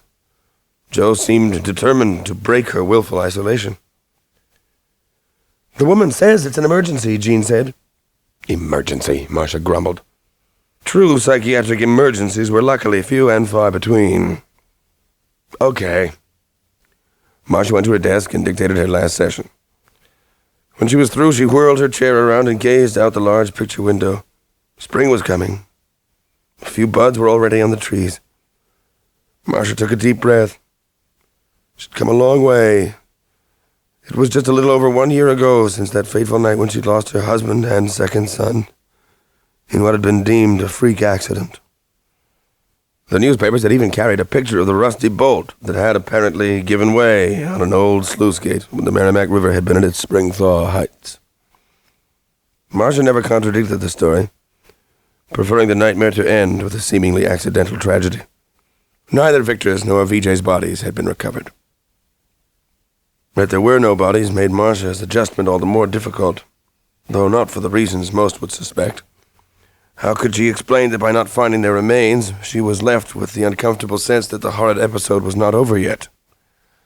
No remains of the 4 fetuses had been found either. Marcia swung back to her desk. Time to see the last patient. Getting to her feet, she went to the door. Taking the new chart Jean handed her, Marcia caught sight of a woman who was about 45 years old. Marcia gestured for the woman to come into her office. The woman wasn't alone. A thin girl in her teens, who looked sallow and drawn, followed. In her arms was a baby, who looked to be about 18 months old. The baby was clutching a magazine. Marcia wondered who the patient was. "I'm Josephine Steinberger, and this is my daughter, Judith," the woman began. "Thank you for seeing us. We're pretty desperate." Marcia nodded. Mrs. Steinberger leaned forward confidentially. "Judith here tells me she never had sex, so obviously I was surprised when she delivered this little bundle of joy about 1.5 years ago." Marcia wasn't surprised. Of all the defense mechanisms, denial was the most common. A lot of teenagers initially tried to deny sexual contact even when the evidence was overwhelming. "Judith says that the father was a young boy who gave her money to put his little tube in her. I've heard it called a lot of things, but never a little tube." Marcia rarely interrupted the people who came to see her, but the girl wasn't getting a word in. Perhaps it would be better if the patient told me her story in her own words. Josephine laughed. "Sorry, it struck a funny bone. Judith is fine. It's the kid who's messed up. He's the patient." "Oh, of course," Marcia said, somewhat baffled. She'd treated children before, but never so young. "The kid is a terror. We can't control him." "In what way is he a problem?" Marcia asked. "You name it, he does it. He's enough to drive you to drink. Look at the lady, Jason." Jason was absorbed in his magazine. "Jason," Josephine called, yanking the latest issue of the Journal of Cell Biology. "The kid can already read better than his mother. Now he's asking for a chemistry set. It ain't normal." Marcia felt a jolt of fear as it grabbed her by the throat. Marcia looked at the boy. The child returned her stare with his own piercing ice-blue eyes. This boy was the spitting image of VJ at the same age. Marcia knew instantly what was before her. The final zygote. The one VJ said he'd wasted on the implantation study. A child created from her own 6th ovum. Marcia couldn't move. A small cry escaped as she realized the chilling truth. The nightmare wasn't over. "Dr. Frank," Josephine asked with some alarm, "are you all right?" I'm fine," Marcia said feebly. "I'm sorry, really, I'm okay." She couldn't take her eyes from the child. "So like I was saying, this kid's beyond all of us. Why, just the other day..." Marcia cut her off. "Mrs. Steinberger, we'll have to set up an appointment for Jason himself. I really think it would be best if I saw him privately."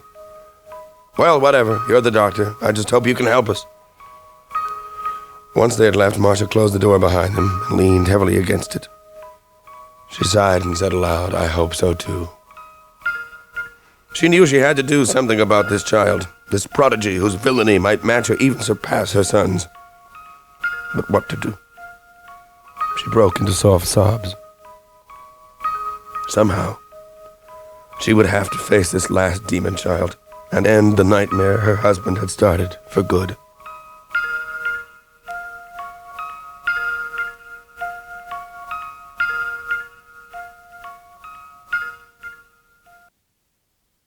Mutation by Robin Cook was read by Kelsey Grammer and adapted for audio by Scott Matthews. The production coordinator was Elisa Shokoff. The recording engineer was Aaron Richard. The editor, Adrian Cosentini. Mutation was produced and directed by Carol Shapiro. If you enjoyed this audio program, look for more Simon & Schuster Productions at your local bookstore or record store. To order by mail, use the enclosed postpaid card or call our toll-free number 1-800-678-2677.